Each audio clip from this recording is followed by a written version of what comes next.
Greetings, everyone. Coinstamp 180 here, otherwise known as Swirling Vortex 09 on YouTube. I'm so not used to this.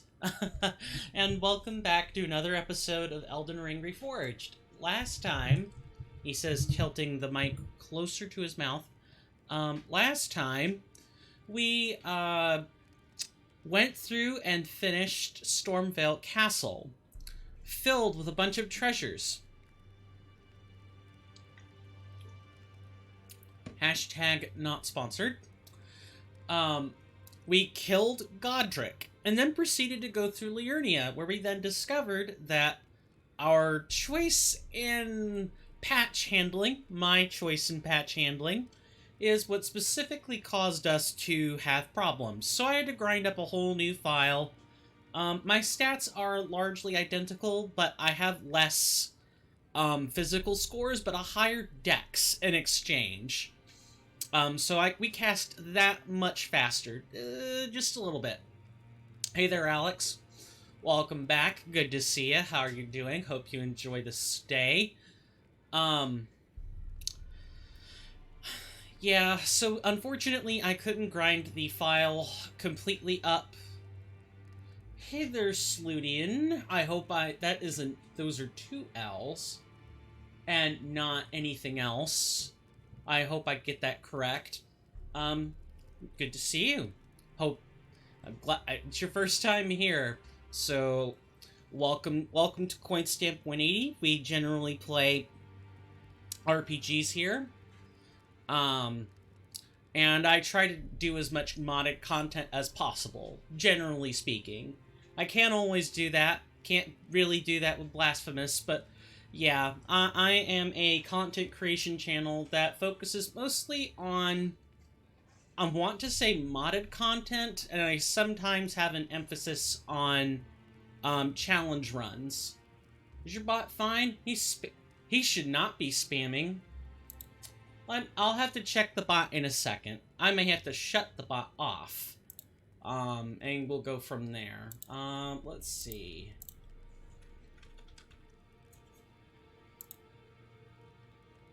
Actually, I should do this now before it gets annoying. It's because I now realize what was wrong with OBS. I'll shut off all of the timers for now. That should make it go away. My apologies. I completely blanked on what I was going to say. Oh, right. I ground up a file, had different stats, and in the process of getting those different stats and having to grind up the files again, I used a map guide, and I found that we had a couple spots that we just did not check in Elden Ring Reforged. So I want to fix that. My apologies for the bot. OBS is kind of having a mini meltdown at the moment. I woke up, went to class, came back, attempted to, mess with OBS, and then as it turns out, OBS is like, we can't recognize this channel anymore, so I gotta manually insert the stream key to get it to work.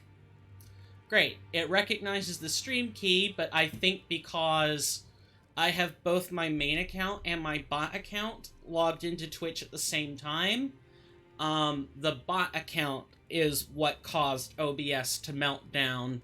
I don't know. Maybe that's what I get for naming it something other than, Stream Elements bot, huh? Anyway, I'm lingering here for entirely too long. With that, let's get started. Hope everyone is doing well. I have disabled automatic ads, so I'm going to be running them manually. I think the way I'm going to have to handle it, considering I'm a 3-hour stream, is that I need to run a 3-minute ad about every hour, right at the start of every hour, and shorter ones if I need to take a stretch break or something. I apologize for the inconsistent ad management. I'm trying to find a good balance that eliminates pre-roll, and lets me get ad revenue, and isn't super annoying all in one. So, the way that ads work, also, we're gonna start by going over to the Earthbore Cave. The very first thing that we need to go and do. There's a talisman there. The way that ads work is that specific ad lengths will cut off a specific amount of pre-roll. If it's less than 90 seconds, you will get 10 minutes without pre-roll. If, however, you run at least a minute and 30 seconds, then you will get 30 minutes without pre-roll. And pre-roll ads as opposed to mid-roll ads. What was the problem with the other save file? It got corrupted. The other save file, so I want to try to explain this simply. There are two scrolls that contain two different sets of spells. You have the Royal Scroll and the Academy Scroll. They both contain different spells. In Elden Ring, the very first scroll you get is the Academy Scroll. The Academy Scroll contains specific spells.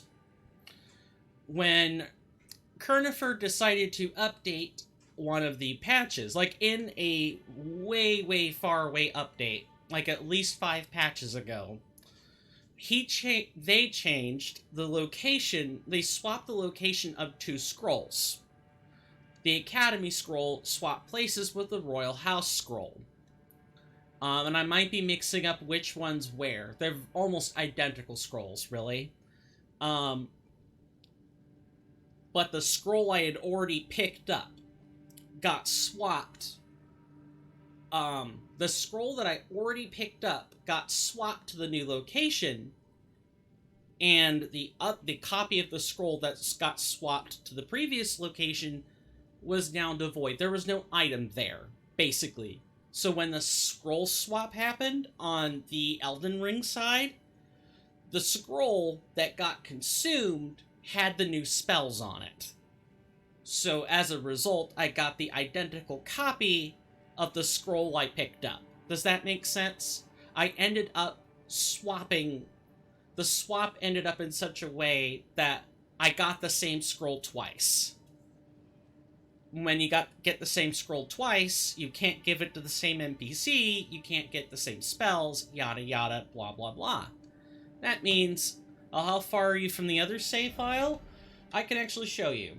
So, the other save file, I don't know if you remember, but we had a little bit of Liurnia revealed to us. We got like a map fragment and a whole bunch of other stuff. Yeah, that's gone. I've done everything up to the point of crossing over to Liurnia, the new region, but nothing more than that. Which, given that I am missing a few things from some of these other regions we've explored, it's just as well. I would have had to come back here anyway. I just hated doing it under the circumstances of, oh, my spells are borked. I would rather have come here because, oh, hey guys, we missed something. We gotta go back and get it. I gotta show you this obscure place. You see the difference in premise? One is, oh, I totally forgot to show you this. The other is, oh man, the file's completely borked. It deflated the wind out of our sails. Exactly. So we're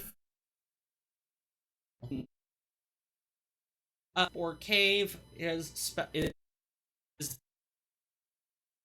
a identical copy, except that whereas the Bolt Drake Talisman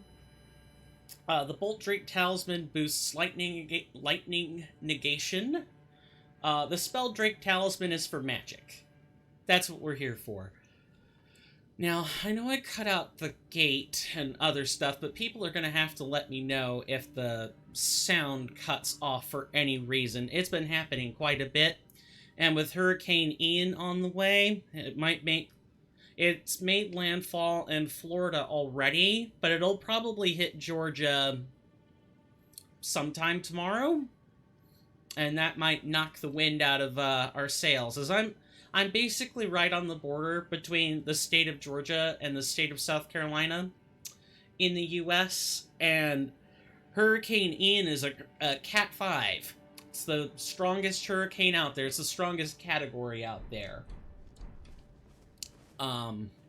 So I may or may not be able to stream next time. Additionally, that's a nice seg into... Well, darn. So much for nice segs. Yeah, Earth 4 Caves gimmick is that you have crumbling floors.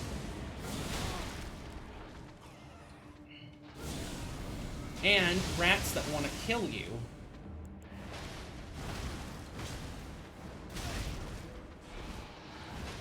We really have made it into the rat's nest now, haven't we?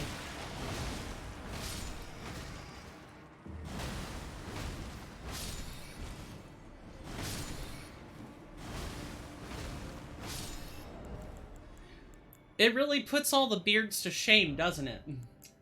This cave.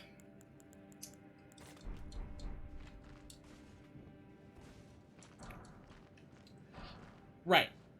So, I have a house-sitting job that'll be happening in 2 days. Yeah, 2 days, right after 9:50 Eastern Standard Time.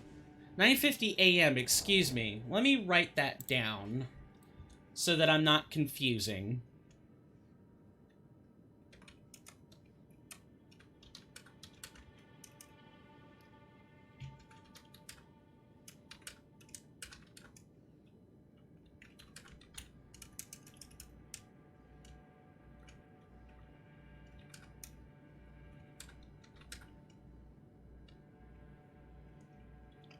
Okay, that should make that a little easier to understand in case my audio gets chopped out.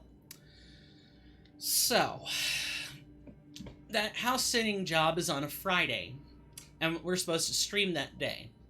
I'm not going to be able to do that. I'll have to try to manage a rerun somehow, so that you guys have content on the days you're supposed to have it. And the same is true for that Sunday as well. That would be the 2nd of Sunday. Or this, I'm sorry, dumb. The 2nd of October. That's the other date. I'm not going to be able to stream either of those 2 days. I'll put a post about this in the Discord as well as Twitter, so people are aware of it.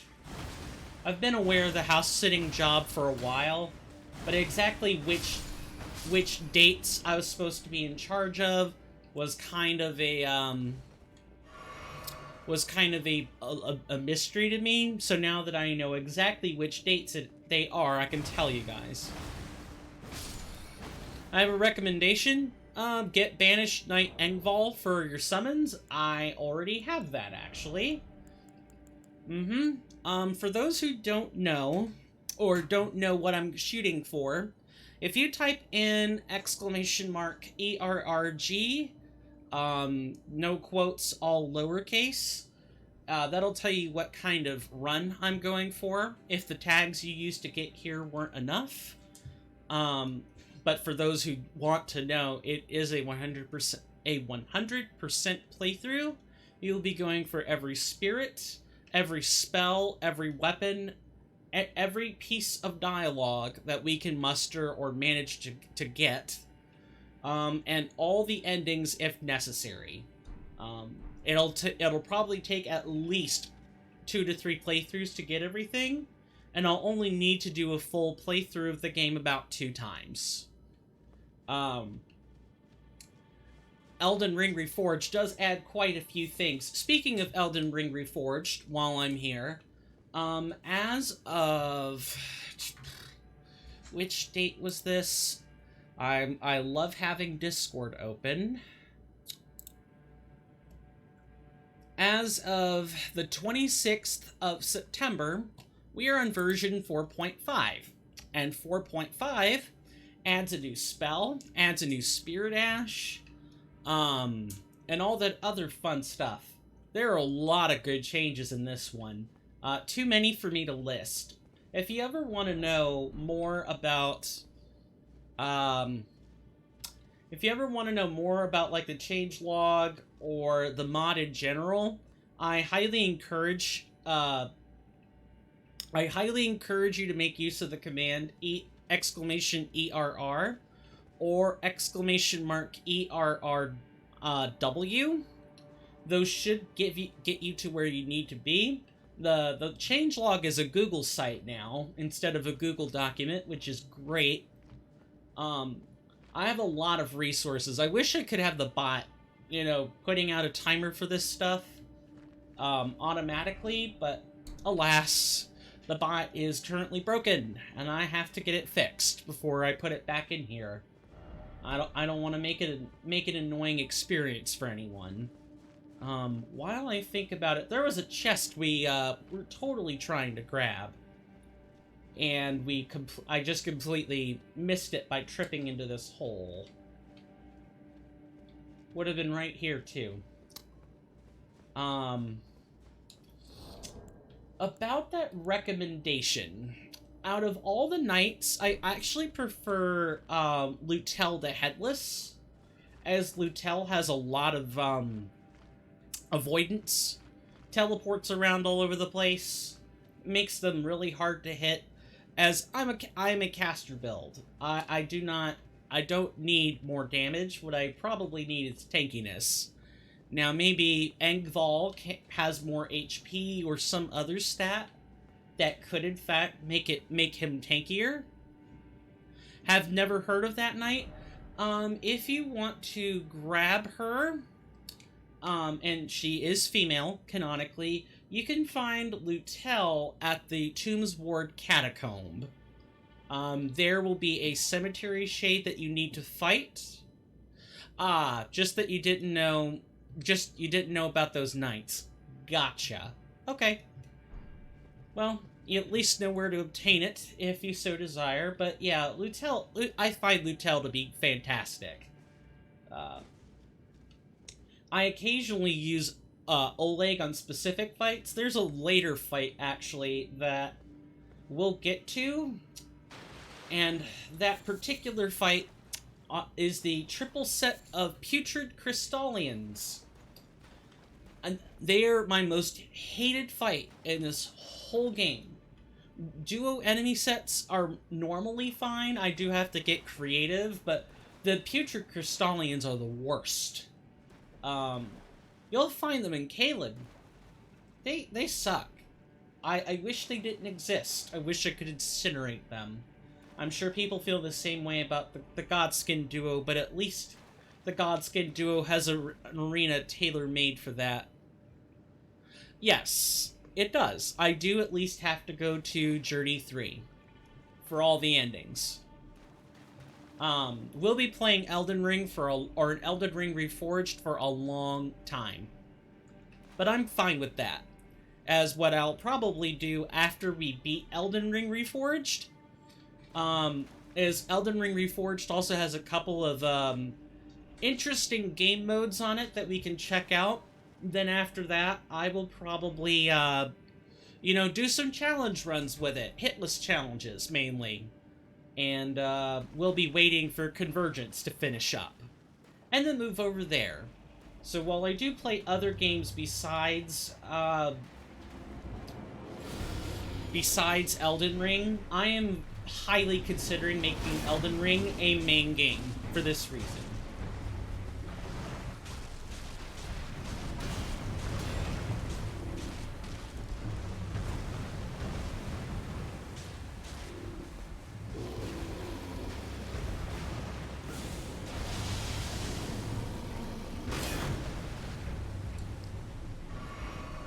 I'll be able to talk in just a moment. I don't typically talk during boss fights.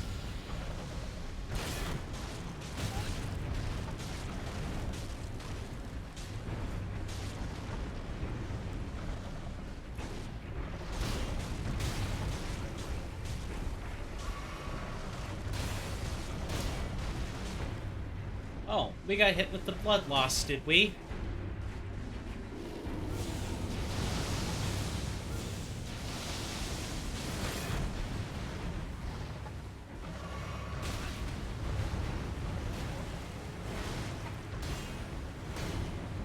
Oh, I have to be careful. I gotta dodge these.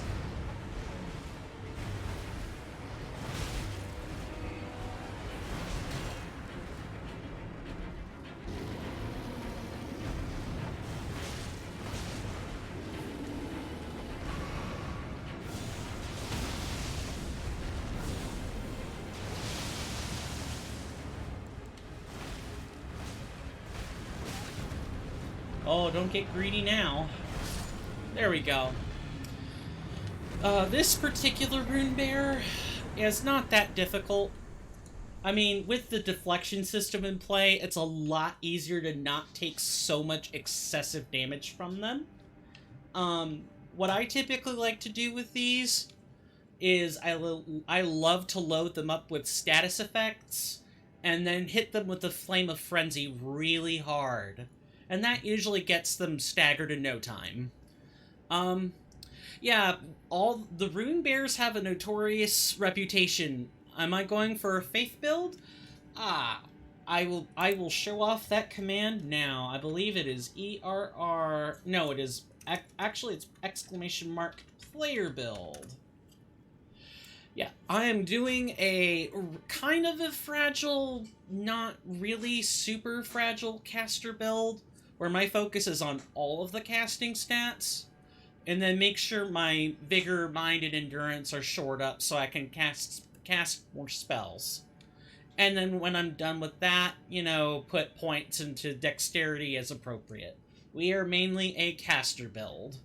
As you could probably see, incantation and a dragon commune thingy. Yeah, so one of the things that Elden Ring Reforged does that is unique is a fortune system. So think of the fortune system as what the class system for Elden Ring should have been, which is the classes actually reward you with a different playstyle. Granted, we all know that the class system in Elden Ring is basically the same pretty much in all FromSoft titles that have it. You know, it's just a stat loadout. You could start with different stats. I got it. But having a real class system, I think, is really cool. We have several to cycle through. I'm not going to cycle through them now. That would be quite the lengthy explanation, but the reason I'm using incantations right now is because I have a fortune that supports that. And specifically, most of my incantations that I have access to either help me regenerate FP, or they allow me to inflict status, and I get benefits when I do this. The fortune I'm currently running is Fortune of the Warlock, which rewards me for building up things like Poison or Scarlet Rot or Madness on an enemy. And then my incantations do more damage. All at the very low cost of... all at the very low cost of being slightly more delicate, having slightly less stamina, having my sorceries cost more, my skills cost more, and, you know, having a direct loss in runes gained. As the really quirky thing about the Fortune of the Warlock is that it decreases the runes you gain. I often have to pump the gold pickled foul feet in order to avoid a blowout in souls on a boss. Or runes, excuse me. What do we have in here? I remember it not being very good, and I was right. Yeah, the real treasure is what lies in this hole here. Why there's a hole there, I have no idea.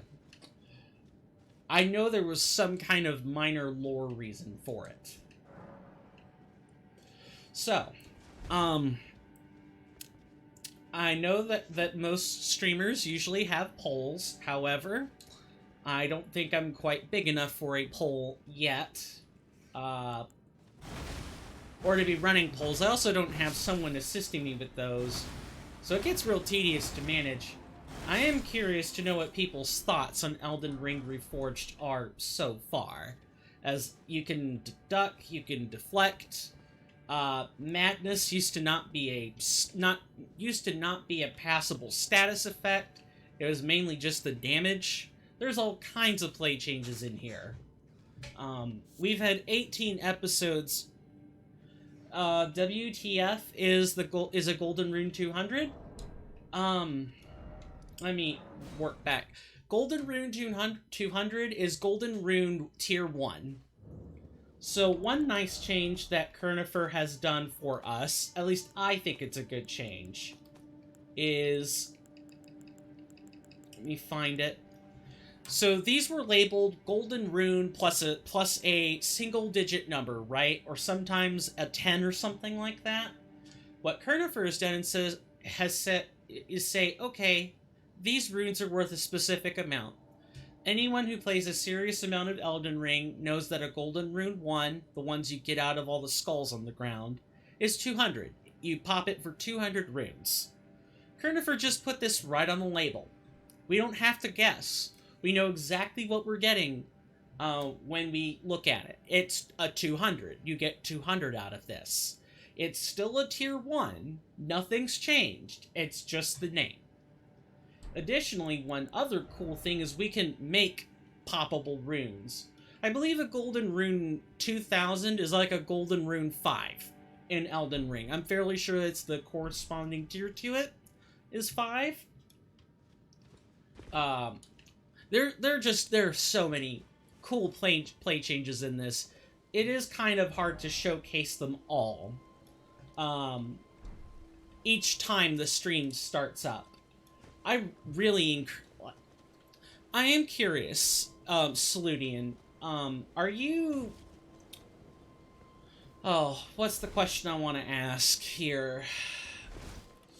What's your experience with Elden Ring? Do you generally play base Elden Ring? It just helps me understand how to tailor my explanations, so I don't try to go over your head with something I think you should be aware of, when in fact you're not. Because you're new. Not trying to be nosy, just trying to be helpful. There were some items, while I'm waiting for a response, there were some items that unfortunately I had to kind of fetch and grab. And I've marked these with a diamond marker, so I'm kind of going to show you what's here, and then go from there. Yeah, got this on PlayStation. I know most things of the game, got like 200 odd hours. Okay, so you're an Elden Ring veteran. But you have almost no knowledge of Elden Ring Reforged. That's fine.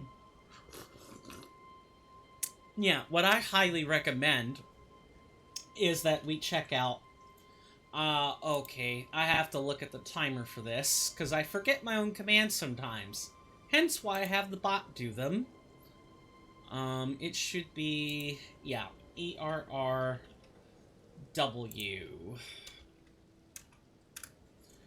This is the change log, and if you want to know more of, like, the mod itself, you won't be able to install it, I think, unless you're playing on PC. I think PS means PlayStation, so that is kind of an unfortunate thing, but yeah, this is a PC mod. I believe I put a tag on here on the stream letting people know that this was a modded playthrough. Nothing wrong. Nothing wrong if you're here without that knowledge, just for explaining why some things don't make sense, this is why.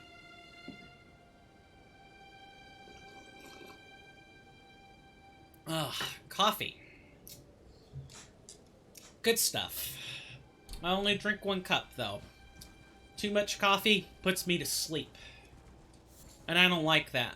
Plus, I wouldn't be streaming for you all if I were asleep right now. Yeah, Elden Ring Reforged is not the only mod that's out there. Not the only overhaul. There's, like, some others.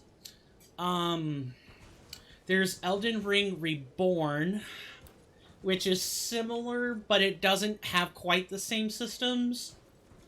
There's Garden Eyes, which I don't really recommend, but that has nothing to do with the mod itself, and it is entirely based on what I know of the mod author. And there are up and coming projects that really kind of change the way the game is played. If anyone's familiar with an Elden Ring or a Soulsborne streamer called Couch Jockey, he did a lot of spell-based hitless challenges for Dark Souls 3. He kind of grandfathered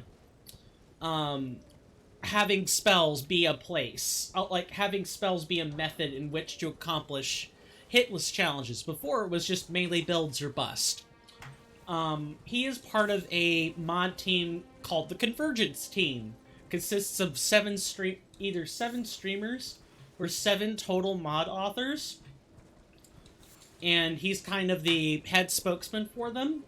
Yeah, they're working on a mod package called the Convergence, which I think is... I went in the complete wrong direction. Great. I'm wanting to showcase things, and here I am foxtrotting off in the middle of nowhere. Time flies when you're having a good conversation. Yeah, if you're interested in just, like, what people are doing with the mod space in general, Couch Jockey's a good one to listen to. He's a very entertaining streamer, super relaxing.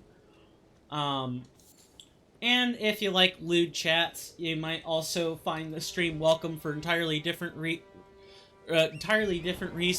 You should upgrade your horse with a GPS. Unfortunately, I don't think Torrent's gonna get much of anything, I'm afraid. Most people... I think Garden Eyes is the mod that's touching Torrent right now. And when I say touch, I mean giving the guy a noticeable paint job. And not much else. Hey there, Rasby. Welcome to the stream. How are you doing? Hope you enjoy your stay. I wish I could pilot Torrent, but I can't. I gotta do all the inputs. Today was a very rough day. I'm sorry to hear that. Hopefully I can try to make that better for you today. We're kind of showcasing some things I had to build up on the new file. Because the old file got borked due to the scrolls. Due to the spell scrolls being swapped around.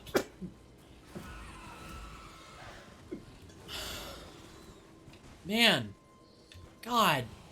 I hate that. I'm sorry you had to hear that. Not for programming. You had a girl you wanted to talk to? Ah. Social issues. Kept being in an overthinking loop. It happens. And I felt bad about, feeling bad.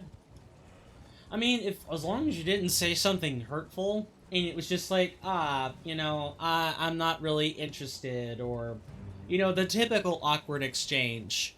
Yeah. I could see that. Didn't get to say anything to her? Ah. Okay. So it was the mental psych out before that point? Like you psyched yourself out of talking to her?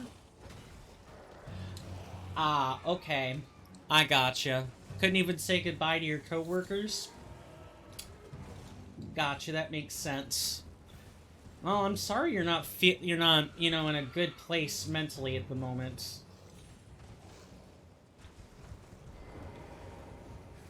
Don't know where her office is? I doubt she had to ask her friend for that. Which didn't. Fun fact. We found out that our Minister of Education plagiarized. Yeah, rough stuff. We have Rasby having a depressive episode and relationship issues, and then we have Romanians in general. Well, yeah, I definitely am not saying you're depressed or in depression right now. Just, it happened. The moment you went to commit to it, they were going home. Too late. You're fine. Yeah. Wrote a crisis guide for yourself in the future. How to break out of the loop. Plans are all fine and dandy, but that's the logical part of your brain talking. That's we'll have to see. You'll have to see how your emotions are going to handle with that, because that's a very different thing. I make plans for myself all the time, but sometimes my emotions just get in the way. Especially when it comes to relationships. Not relationships in the romantic sense, but sometimes they get in my way in interactions with people. As long as you get yourself to read it, you should be fine. Yeah, you kind of have to study your own writing, so to speak. So the shield that we obtained, or we're supposed to have obtained on camera here, is the Shield of the Guilty. It's a small shield that has thorns on it. Here's what it looks like.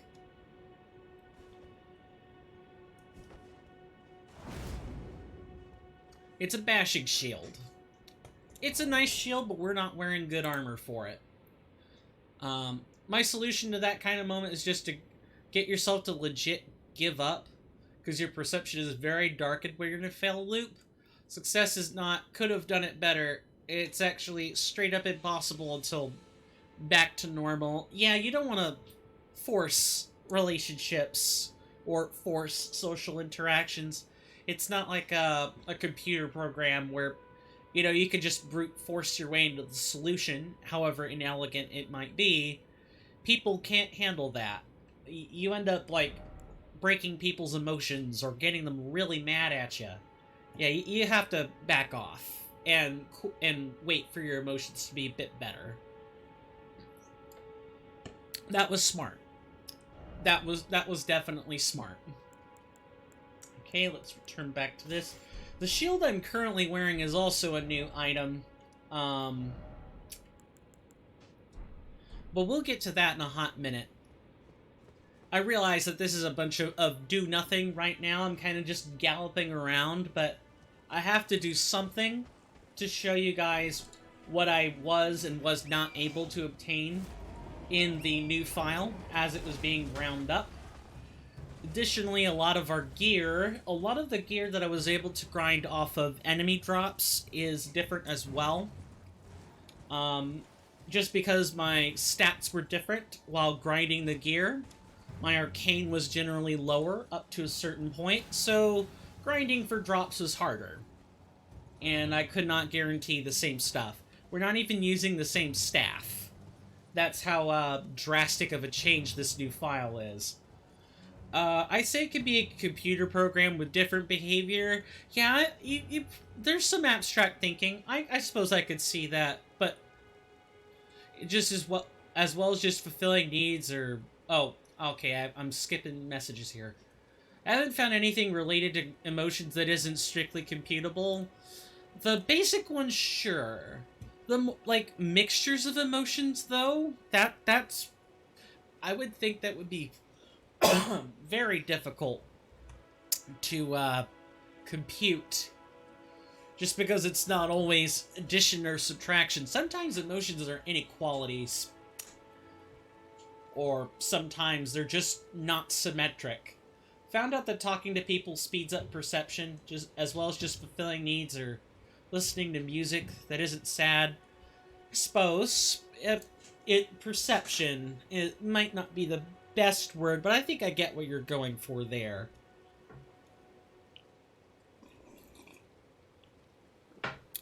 Coffee and soda. What a weird... Not a necessarily weird combination, but drinking them separate is. For those who don't know, there's a reason that sentence is coming out of my mouth as fluid as it is. And that is because I know that coffee soda exists. If any of you are familiar with Coca-Cola, they have a brand of soda that is caffeinated with coffee flavoring in it. Mocha, vanilla, and normal. Like, regular flavor. I forget the name of the exact brand, but I do know that it exists. I've had it 3 times.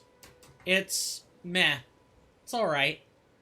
Um, as long as they're possible to compute, even if it's very hard, you could get an AI to learn that. Yeah, that's fair. That's fair. I forget that I'm speaking to someone who is quite the studied technician when it comes to this stuff.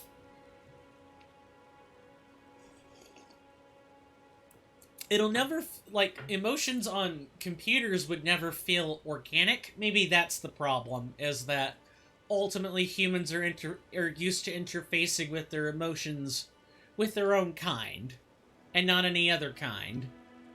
That might change once we meet a sentient species, or we complete the AI first, like an actual, real, honest-to-goodness android. Then that might change, but most people at least find that a little bit alien.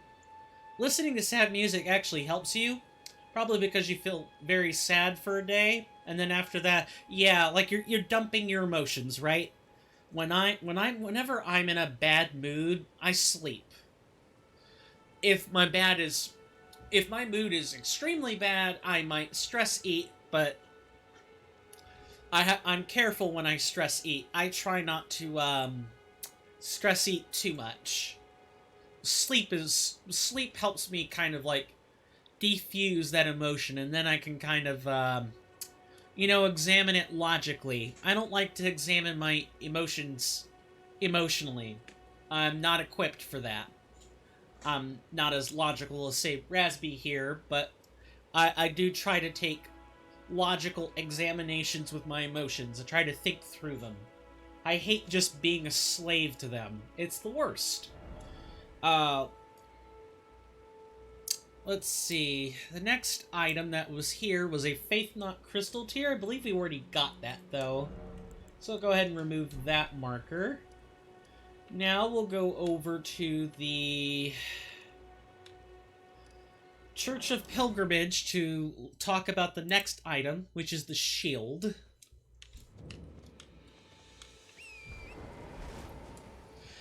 Sleep also helps. If my mood's down about a certain object, it's very, very down, you try to lower it intentionally.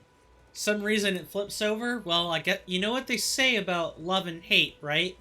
They're two sides of the same coin, and it's very easy to flip them. Yeah, I suppose there's some truth to that. It's just not exactly intuitive. It might be logical, but it is certainly not intuitive.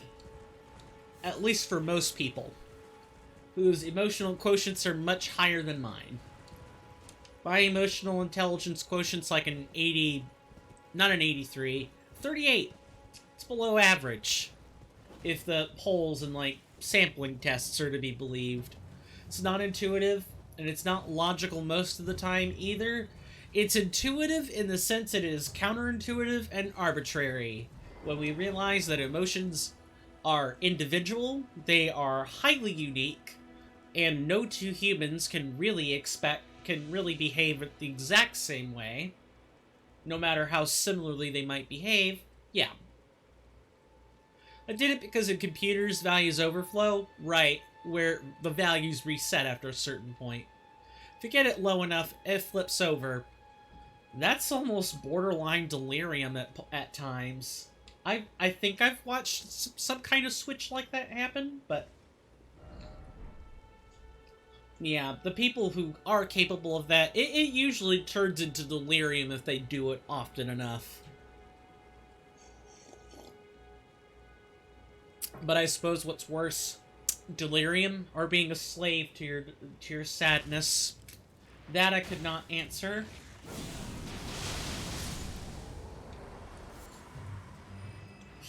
This is the part of the game where it's mostly gonna feel like Elden Ring again. Like, Elden Ring Reforged changes the mechanics. It doesn't change the game. There aren't really mods that, like...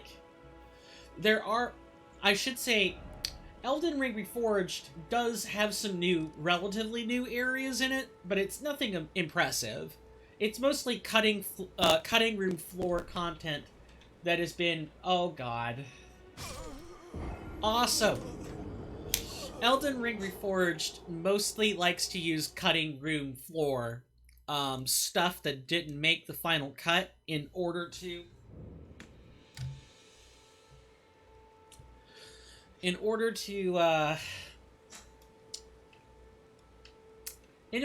add new areas. Like the Colosseum is technically a cut piece of content because the Colosseum is closed in base ER. It is not closed, but it is not usable in Elden Ring Reforged. Kernifer is working on that, but those things take time.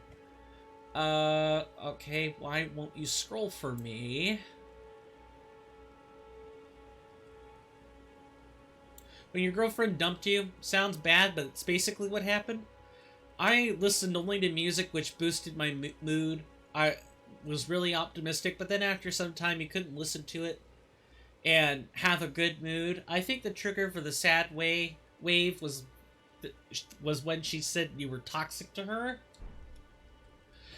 Well, right, it's a matter of association, right? So your brain eventually associated the music with the words she said, and then it was just not good for you anymore. It didn't have the same impact.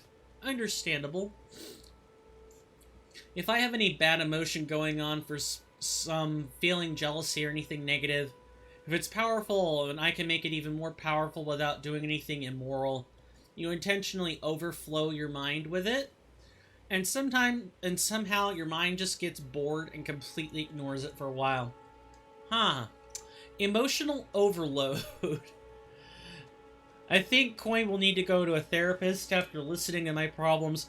I need therapy for an entirely different reason, and it ain't got nothing to do with your problems.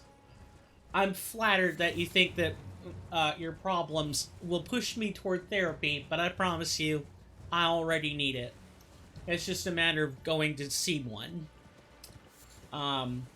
No, I understand that while I'm on stream, you know, like, yeah, I can vent my problems. I'm also here to soak in other people's problems. That's what I'm here for. I'm an entertainer. More than anything else, that is what streaming is supposed to be. And sometimes entertainers need to let people vent. It's not psychology. It's just understanding the basic human condition. We're garbage trucks as human beings. I don't mean that as in we're toxic human beings that carry trash. I mean, we all have emotional baggage. Emotional loads that we have to carry. And sometimes it just gets to be too much. And some unfortunate soul will become the bearing ground for what will be your emotional baggage and or garbage. If more humans had this type of outlook, I think it would help us better prepare for unexpected emotional trauma inflicted to us upon others. Having that outlook has tailored me toward being ready to listen to people's problems. At any given time, I can take on the role of pharmacist and try to dole out a solution if asked for. Otherwise, I try to listen. It's not easy, but I do my best to listen. And if all people want to do is get mad, hurl a bunch of cuss words and maybe make themselves feel better, and I happen to bear witness, and that's what they need, then I'll do it. If what they need is a counselor, or someone to reaffirm that their struggle is real and they're not being delusional, I will do that. It's really all about taking the temperature of the room, reading what people have to say, and trying to make them feel better without also lying to them. That's kind of the trick. Is you can't lie to yourself. You also can't do anything that would get both you and them into trouble. It legit works. Intentional overload doesn't work if your problem's not that bad. Makes sense. Your subconscious always takes shortcuts. Doesn't matter if it logically doesn't make sense. Yeah. If you know this, you can do some fancy things. Like, get yourself to change some opinions. You know that they're logically wrong or immoral, but you still have a reflex or belief that they're not wrong. Exactly. Exactly. Remaking yourself without breaking yourself. Choosing to be a better person. Yeah. That's what we in the business like to call spiritual growth. Uh, that is a term of phrase that druids like to use a lot, is that that person is experiencing spiritual growth, and it's a good thing. Um, Breaking yourself out of repeat behavioral loops, whether they're psychological, philosophical, or metacognitive. All of those loops are bad. All of them, for different reasons. And when someone realizes it and they finally adjust, it's a miracle to behold. When you listen to music, I kind of meditate and relieve the emotion you've been through, and you try to understand them and come to terms with them. Yeah, I can see that. That's what a lot of people do. They have to come to terms with it eventually. Those that never do become enthralled by it. Can you believe that you didn't look into spiritually related things? Yeah, I can. I took out most of these things from topics and discussions. Yeah, that's a matter of you are a logically driven person, and you needed to put everything into context of it's logical or it's not logical. You needed very distinct, discrete categorizations for these things. And that's fine. That's how you come to terms with the things that were troubling you. Other people, not so much. I'm a very, very spiritually inclined person. I may not look it, but I am. I try to separate that part of myself as much as I can when I'm streaming or otherwise. The spiritual side of me is a very different person. I sort of accept things for what they are rather than challenge them. And that half is grounded. Very grounded. I'm a very patient person. Recently, you've looked into your core philosophy, like the thing that made you improve so much in most areas. Ah, here we go. A philosophical growth is just as good. You guys might be asking yourselves what we're doing in Tomb's Word Cave, and the answer to that question is we have another medallion and a cookbook we're here for. And a underwhelming boss. You'll see what I mean. While I'm waiting for that, I do want to kind of knock off some pre-roll. I also need to stretch my legs. I'm kind of getting antsy.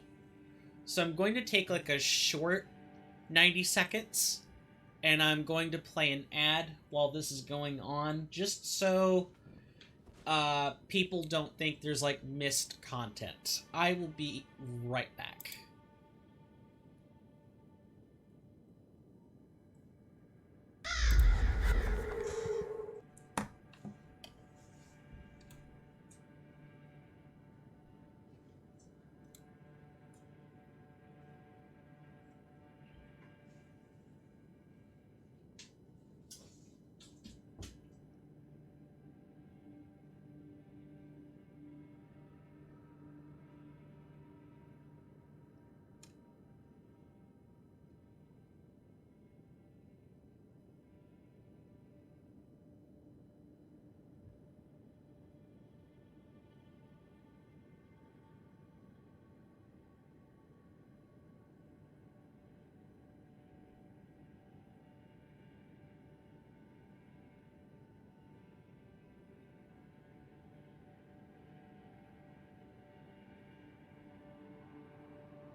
Okay, sorry about that. Let's put it back to the live screen. My legs were really restless. I really had to go fix that. My apologies. Hopefully the ad wasn't too overbearing. For those who are like coming here, this is a good time to repeat this. I'm trying out something new with the ads. I wasn't apparently aware of all of my management tools in regards to ads, and my hope is that I will manage them in a way that is both sensible and eliminates as much pre-roll as I can manage. So people will have to let me know if they prefer the automated option as opposed to the manual option, or like manual management of the ads. I may not be able to get away with it, but I'm gonna do my darndest. Now let me read back over these messages and make sure I haven't missed anything. Most important thing that I'm doing above anything else is being open to any kind of, this is a better way to do X. You apply it to the process itself. Someone explains to me why some other process is better, you'll change it. However, your core philosophy is, well, it's maximizing being as logically right as possible. It has two downsides. Okay. I think that's caught up. I hate how this doesn't scroll. One, if you're open to everything, but you're not skeptical of everything, that could go very wrong. You could be skeptical of everything and still move forward, which ties into the second thing. It could be very mentally demanding to ensure that you are correct and improving the process itself, or other things. However, I have a belief that hard things get easier the more you do them. So despite being very hard, I did this because I knew it would be better in the long run. Yep, that is what growth looks like, ladies and gentlemen. That is exactly what growth looks like. And being receptive and open to criticism is a good thing. I try to be open and receptive to criticism. Granted, I'm not perfect at that. There are some things I'm very unwilling to bend on, but I haven't really met those yet. Maybe the thing I'd be probably most unbending about are my core principles, but that's any human being. In terms of exactly what those are, those I haven't met yet. I know what I believe in, but I don't know if they're worth it. I don't know what kind of test it would take to break them yet. That's something no human gets to know. Ever. That you know it when the situation comes upon you, and that's about it. Because sometimes mental resources are just not available. I always put a disclaimer when recommending stuff is do it if you got the mental resources, because when you are tired mentally, there's just no way to do things without shortcuts. Yeah. And, having off-ramps for yourself. Like, for me, I suppose my off-ramp is a combination of self-rationalization and, putting things in compartments. I have a compartment for all my emotions, and I take them out when I need them. Or, sometimes they escape the box, but there's nothing that can be done about that. But I show them when I need them, and not at any other time. It's also okay when they escape the box. It's all about how you manage your emotional loads, and less about trying to be perfect about that sort of thing. Because humans are imperfect creatures. They are not always well put together. I wish I were well put together all the time. I mean, my social presentation would be immaculate. COVID brain fog? Pfft, move over. It doesn't matter. But, these things do impact us. Crying also helps when you're down. Yeah, like, sometimes you just gotta have a good cry. because it's the same thing as like listening to music which is normally depressing, or mood, or music that is uplifting. All those things are to like help you take out the garbage from yourself, to stop holding onto the raw emotion, and instead just exist for a little while. Those things do help. Let's see. I hate when this doesn't scroll properly. I really don't like acting like I know more or make big claims, but I really feel like you've seen it all when it comes to common strategies or philosophies, at least with the type of people you meet generally. I mean, you are your experiences. If you've experienced a lot, great. If your experiences are what people have told you, then people have told you a lot. If you've watched people make claims that they can't fulfill, then your experience is skepticism, and that is also fine.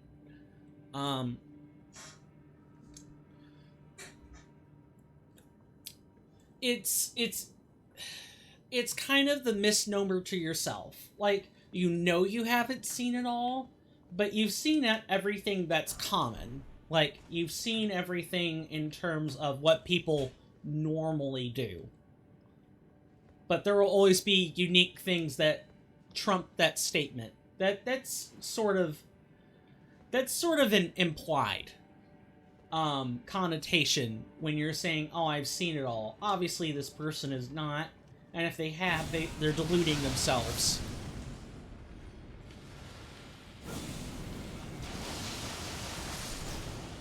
Oh, still so much poison. I'm constantly looking for people to try to change your mind with stuff, because if they're able to change my mind, it means they have a better way of doing X things than you. Not necessarily, but I could see why you might think that. Sometimes that's the case. Sometimes. Sometimes they're also a very good snake oil salesman and are capable of tugging at your purse or heartstrings just right. Now, maybe that might not be the case for you, but the gift of gab, the gift of charm, is not something that should be underestimated. Oh yeah, people could trick you, intentionally or unintentionally, agreed. But yeah, that's the risk you take when you're being open to criticism and feedback, right? You take the risk knowing that people are being or can be disingenuous either to themselves or others. If you're aware of that risk, then you have mastered the metacognition on the subject, right?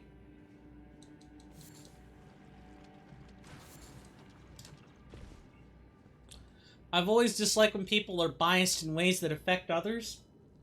Everyone's bias affects everyone else's bias, but some bias is more readily apparent than others. You really strive to not be biased, but educated? Yeah, that's good. Some might say that your bias toward making everything logical is a bias in and of itself. People might also say, well, logic can't be biased. It's logic. Sure it can. It's a matter of knowing when the logic is true and when the logic is a process. When the logic is a process, it can be biased. People can have faulty logic, after all. It's not a set in stone word. Affect negatively, of course, can get very verbose with explanations if other person demands it. I miss out words just to make it easier to talk about. Yeah, I have to remember not to be such a stickler for these things either. A lot of people accuse me of being pedantic, and that's probably at least a little bit true. I do my best to catch myself when that happens, but I'm not perfect. In fact, it happened on the Elden Ring. It happened on the Elden Ring Reforged Discord, where we were talking about input reading. And I pointed out that there's a video in which it's not actually an input read, it's an animation read. I've discussed this before. The person who's responsible for this is named Zuli the Witch. She's a YouTuber. She's a data miner for Soulsborne games. That's mainly what she does. And I pointed that out. And then I forgot to read the comment about, because of the way the animation reads are set up, it's indistinguishable from input reading, even though they are technically different things. The fact of the matter is, I was being pedantic and wasn't even aware of it. I just didn't read carefully. So yeah, I know I can be a pedantic person. So my intention's usually in the right place, but you know what they say about that. The road to hell is paved with them.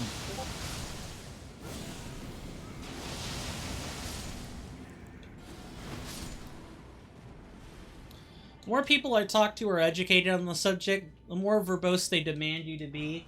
Well, I mean, that's what expertise looks like. It's being able to separate, oh, well, that's just a generalization versus, oh, you actually know what you're talking about. For example, those who say that glycolysis is the splitting of sugar just did a bit of basic word foo to be able to figure that out. Great, but what does glycolysis actually do? That's when the person gets cold. Like, yes, they'll sit there and say, oh, it splits the sugar like this, and doesn't bother to generate any sort of specific example. That is how you can catch them being pedantic, is when they don't actually know what they're talking about. Also, whenever you're in any disagreement, I notice the other person demands verbosity. In arguments, it's the worst. Sometimes people need words. There's no getting around that. But yeah, words don't always help either. And it can be very frustrating in arguments. You searched her channel and realized that you saw some of her videos, like unmasking NPCs. Oh, the unmasking NPCs is like the best one. Because I always wanted to know what was underneath Sir Gideon Ofnir's helmet. Now I know. Here's the problem with verbosity in arguments. Big wall of text. 80% is just meta stuff describing the nature of the problem or what's happened, but not the actual subject. Yeah, like the verbosity is demanding a context that may not be necessary. What the heck? I know I turned these notifications off. Ugh. Okay. Great. Now the very, very frustrating bit, when someone demands both verbosity and doesn't like walls of text, and is somehow ignorant to the fact that it's just impossible to convey information more efficiently. Yeah, that is kind of a big problem, isn't it? While I'm thinking of my next sentence, Tombsward Cave is underneath this poison lake, so it shouldn't be any stretch of the imagination to see all this fungus and poison anywhere. There's a reason for it, and the boss will explain that very well in just a moment. I just want to make sure I haven't missed anything before before showing the boss off. Each time I mention, if you have a better way to convey this, show me, they can't.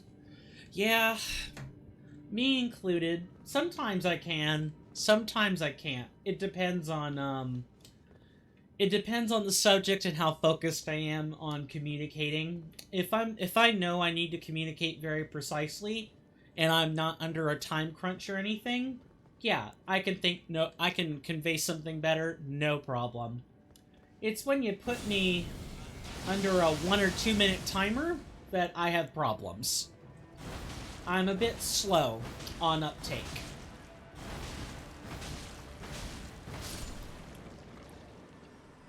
Yeah, I'm a bit slow on the uptake sometimes, plus COVID brain fog.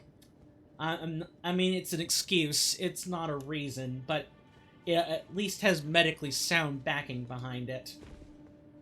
It might take me a minute to actually say something now. That didn't used to be a thing. Thanks, COVID. Also, thanks, aging.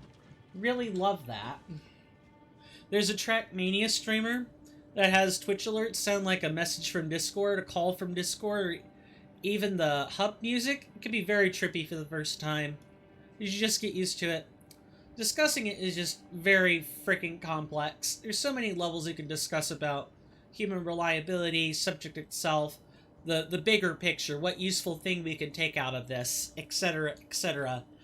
Yeah, like, there's discussing the subject, and then there's discussing communication about the subject, and then there's discussing, you know, there's laterally thinking about the subject and applying it somewhere else. Yeah, they teach you that in, inquiry. In most college courses call it inquiry. I knew it as critical thinking and character development, where they show you this is how you think about your thinking. This is how you look at all these charts and go, oh, this is what I need to do. It's common sense stuff, but sometimes you lose the common sense. I like taking on these big fights. It just sucks when someone makes a bad claim that, in a way that makes it impossible for someone to argue otherwise. Like a bad straw man argument or bad faith question? Yep. Those are bad. I know what you're talking about. See it in the news all the time. Get a United States Republican senator on the mic, and typically that's the first thing coming out of their mouth is some hardly refutable bad faith argument. Terrible. Of course, not trying to inject politics into this, just saying that's the first place I hear it.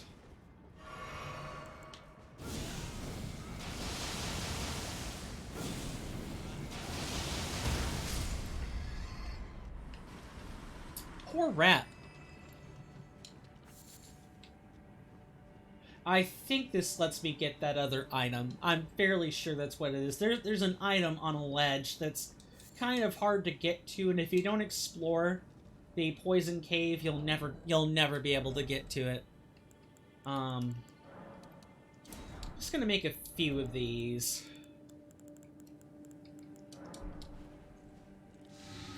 Noticed it many times that this X thing is the most important, but I find it extremely important to let the opportunity for the person to change your mind. If they have no option to talk back, it's on me if I consider their argument to be definitively bad. When I meant let the opportunity... Yeah, like make a point. Exactly. I knew what you meant. Because you're on the other side of the table very often. Let me ask this, if you don't mind. Are you the kind of person who generally plays devil's advocate? It's fine if you do. I'm just curious. Because I know I generally find myself to be on the other side of the table. Yeah, so skepticism is your forte, and that's good. You're using it to your advantage. Maybe I'm not as much of a hardline skeptic as I used to be, but at the very least, I'll ask someone for their reasoning as to why they think this is a good solution. I'll say, well, why is that? Or, you know, which facts are you using in order to make your claim? Because if you don't have any... It's one thing to say, for example, green energy is good. Like, deriving energy from wind, solar, sometimes nuclear, and water is a good thing. Why? Even though it's a good solution, how can you guarantee, or how can you show that the other side's arguments are probably dismissible or not a real problem?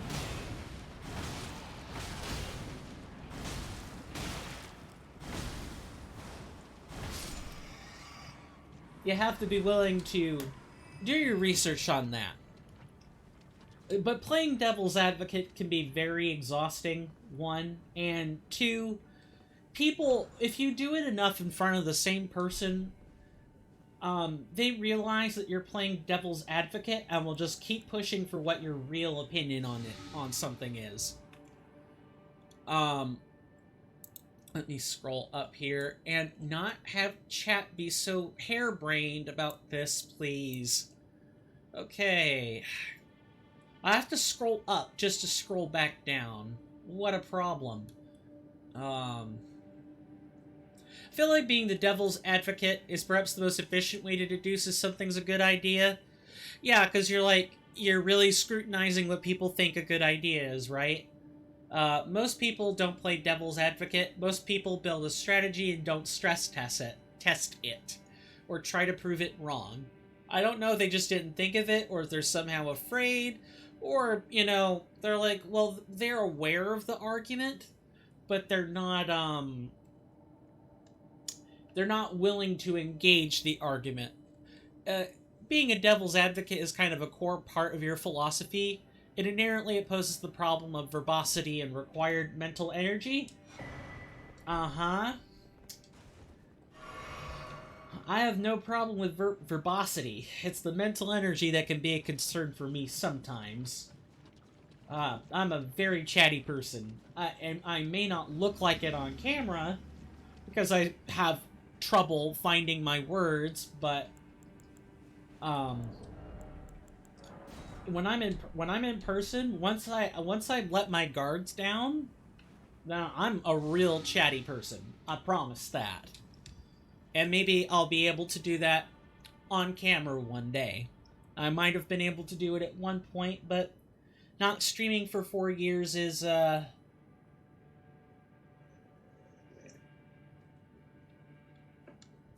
it definitely causes some skill loss. Your actual challenge when talking to people is just frickin' balancing the verbosity. Yeah, I could see that. You probably in my experience,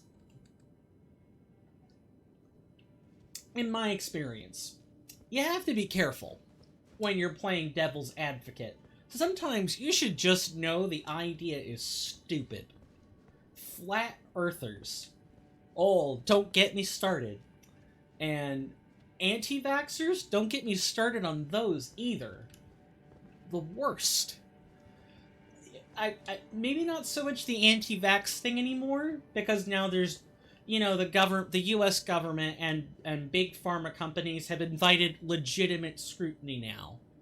So being anti-vax is sometimes just being skeptical. Got it. But flat earthers, there's photographic evidence. The photographic evidence can totally... You know, there are as to why the Earth cannot be flat.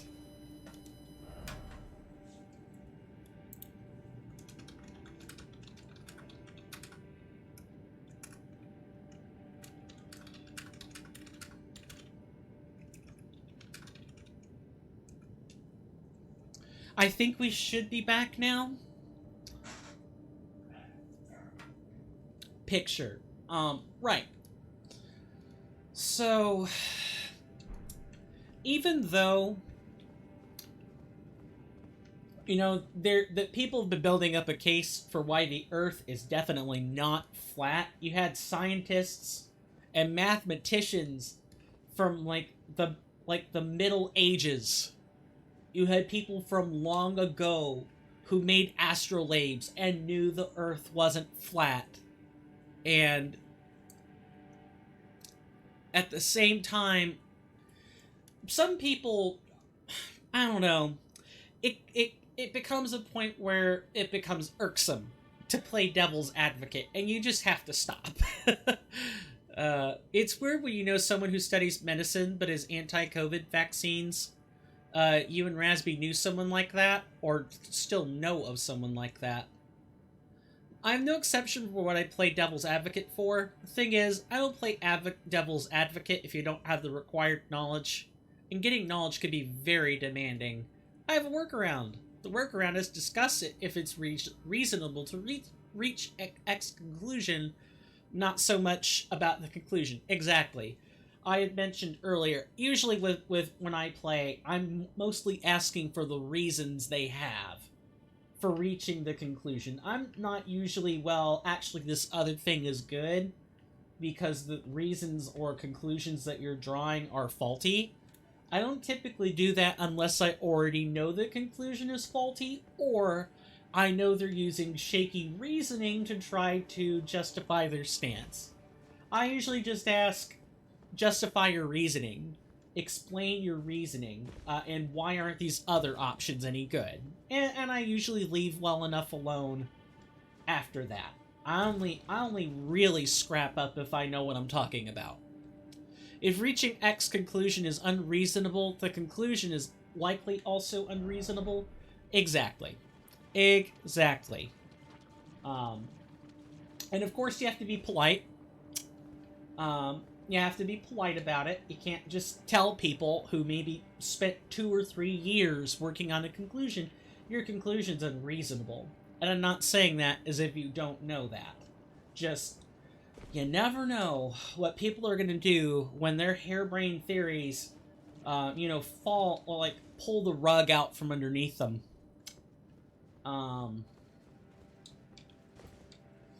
Or, fail to make any other kind of coherent sense.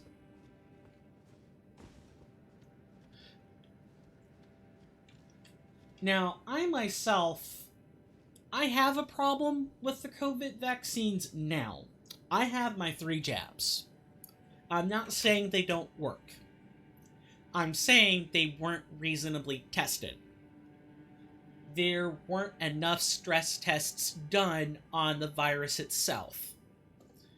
I would urge anyone to get recommendations from their doctor and research a bit about the company vaccines before they just take one.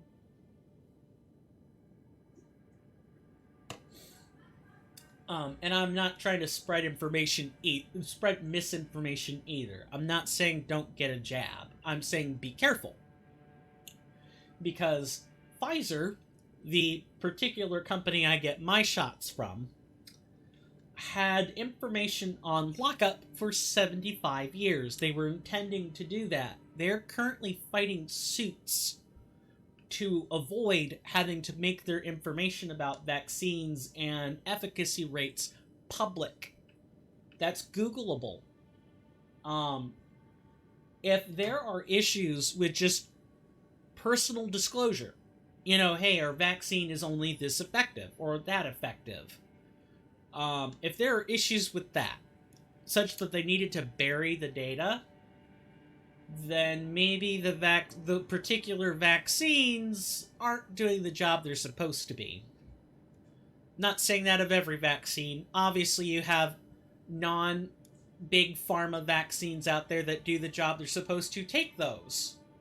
But if you're going to take one from a big pharma company, do your homework. That would be my advice. Really scrutinize them.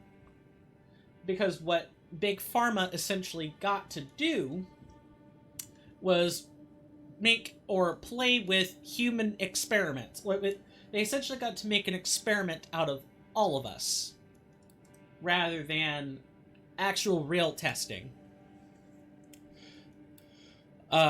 Getting back to we're doing more meta thinking than main thinking. You took Pfizer, 2 doses and a booster?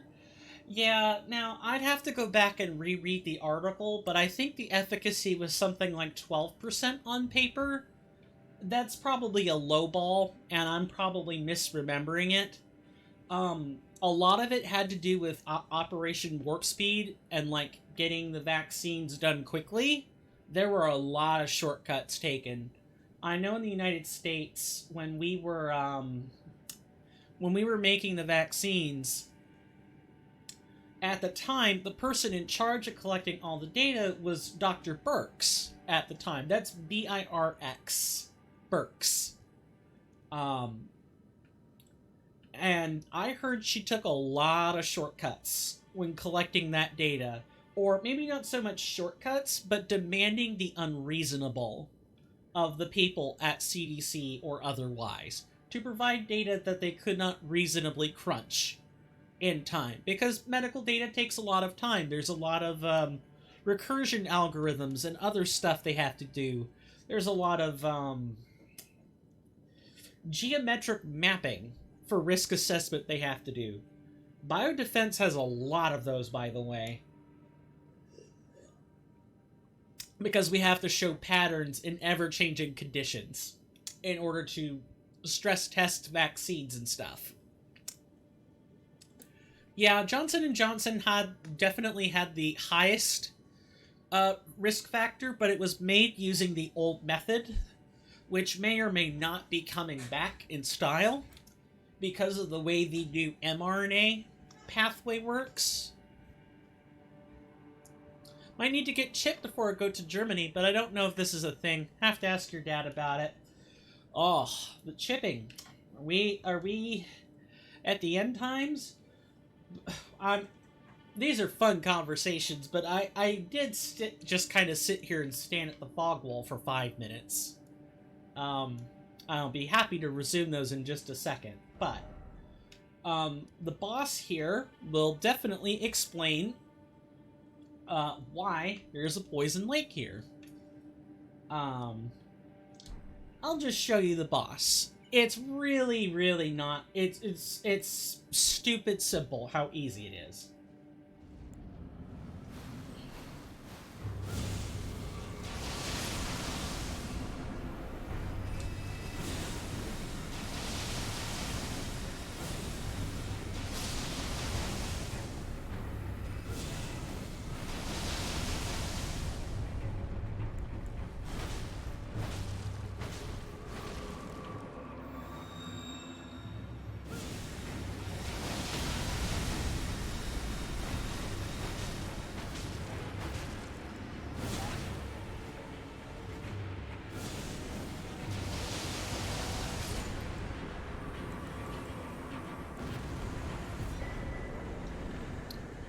Yay, look at how easy it was.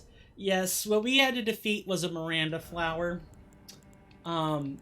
They are known for poisoning their victims, but the Miranda flowers can do more than that. Some Miranda blooms... What the hell, OneDrive? Don't do this. Ever. Just go away when I'm on stream. Microsoft, get your programs together. No, I don't want to return to the entrance yet. There are some that are known for inflicting death blight, madness, frostbite. Some have magic attacks instead. The Miranda blooms are some of the most varied new enemies that exist in Soulsborne games, period. I did staring at a thing for 4 hours and just rambled the whole time. Sounds great. Yeah, if I weren't doing a VOD series, I probably would be okay with that. But I am doing a VOD series, so I do have to think a little bit about that. I really like the chip, since the last update supports being able to register your keycard with it, and then just use the spot you got vaccinated as the keycard. Johnson is considered invalid now. You took the vaccine a year ago, but you're not talking about that. I'm talking about the fact that if I would get Johnson now, it would be considered invalid in some countries. Yeah, which is such a shame, because there's nothing wrong with the old vaccine method. There really, really isn't. You know what the only difference is? Is that the mRNA vaccines that are out there now are made using better, more precise methods. But there is a trade-off. Nice to have someone more educated on this. Like, there's nothing wrong with the mRNA pathway. Where was I 2 years ago? Not exactly in a good loop of mental states. Also, still learning about genetics and some of the other science behind it. I probably wouldn't have stopped the vaccines, but I definitely would have been a skeptic of them. There's actually data that someone had the liberty of collecting as part of a science firm that shows that COVID-19 can be aerosolated. And for those who maybe just want the bigger picture, Aerosols pierce N95s. So, luckily for us, I can put it up there. This is what a standard N95 looks like. I have a box of these. I don't mind opening one.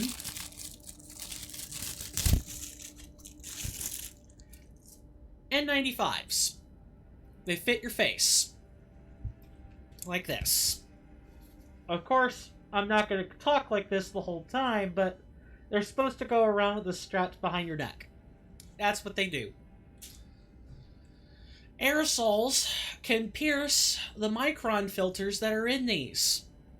They can pierce the micron filters in the most advanced setups. Aerosols are smaller than than micrometers. They're at least nanoscopic. And we don't have any mesh filters that work in terms of a mask known to man. If they are, it's really small, highly unique tech that no one would ever be able to purchase. I'm more likely to say that nano mesh filters don't exist. That means that there is no protection in the world. Even in places like Israel or India, with cutting-edge medicine and great health departments, would have access to this. They're working on it, but then again, Israel is probably working on like 10 or 15 other medical advancements at the moment. Their medical departments are extremely busy, and they're cutting edge. Even they don't have a filter for that.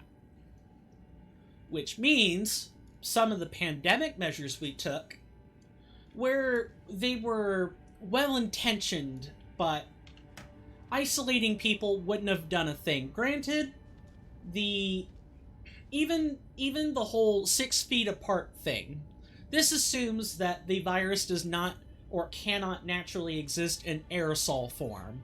You know, small, like nanoscopically sized particles. But the studies are starting to show if you have a full suit aerosol can't go through it. I believe so, but we don't have enough hazmat suits with that kind of filtering for everybody. Also, the nano mesh required would be super expensive and require some very fine grade plastic. Or plastic cloth hybrids, like polymers. There's just not enough of that going around. Maybe if we were one society of people, sure, I would be inclined to agree. But we're not. We're part of different countries. We are a part of different nationalities with a different language. Isolating slows the spread, but it doesn't stop it. People were saying that isolations stop... Not isolating. I said something that I shouldn't have said, didn't I? I didn't mean isolating. Isolating at home is fine. What I meant was staying 6 feet apart. There was one study done at some point that said the actual distance to actually not spread COVID-19 was something like 27 feet. I'd have to go back and pull up the exact study, but I do know there was one that was out there, and I think it was like a wildly debunked study, but maybe they were onto something. Because aerosols can travel much farther than 6 feet. The 6 foot travel distance assumes that the viral load is in droplets or in cough particles. Like it's bound to air, not necessarily fine particulate. And 6 feet is plenty enough for that. But if it can be aerosolated, then that doesn't work anymore. Yeah, sorry, I should have said, yeah, that's like around 8-ish meters. Maybe a tenth or two over. Thanks for the conversion on that. I don't know what kind of guidance other countries used. I can only talk about the ones used in the US, but I'm fairly sure that those who were following the WHO had similar guidelines, where it was like, yeah, about 2 meters apart is sufficient. Aerosols can go much farther than that. While looking up the conversation, the conversion, you couldn't pay attention to what you said right there. I was just saying that the distance, the 6-foot distance works. Can you repeat what you said right after the 27 feet? I was thanking you for the conversion. Actually kind of forgot precisely what I said, but I didn't say much.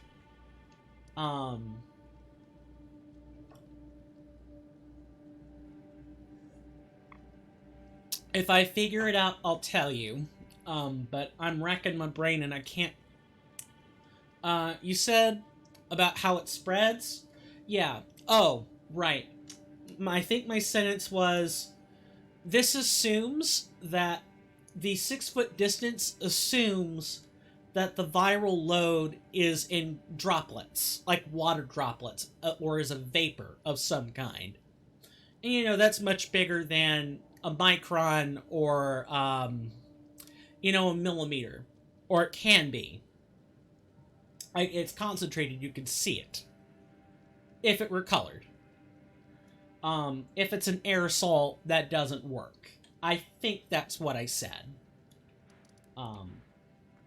COVID brain fog. My apologies. I'm also going like 50 miles a minute in conversation, thinking really fast, and that doesn't help. I generally think very fast when I'm talking, so I do apologize. COVID brain fog. Okay.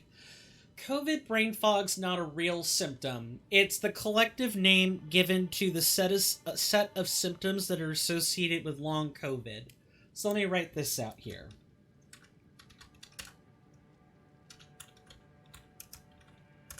There. That we now have the topic of conversation in writing.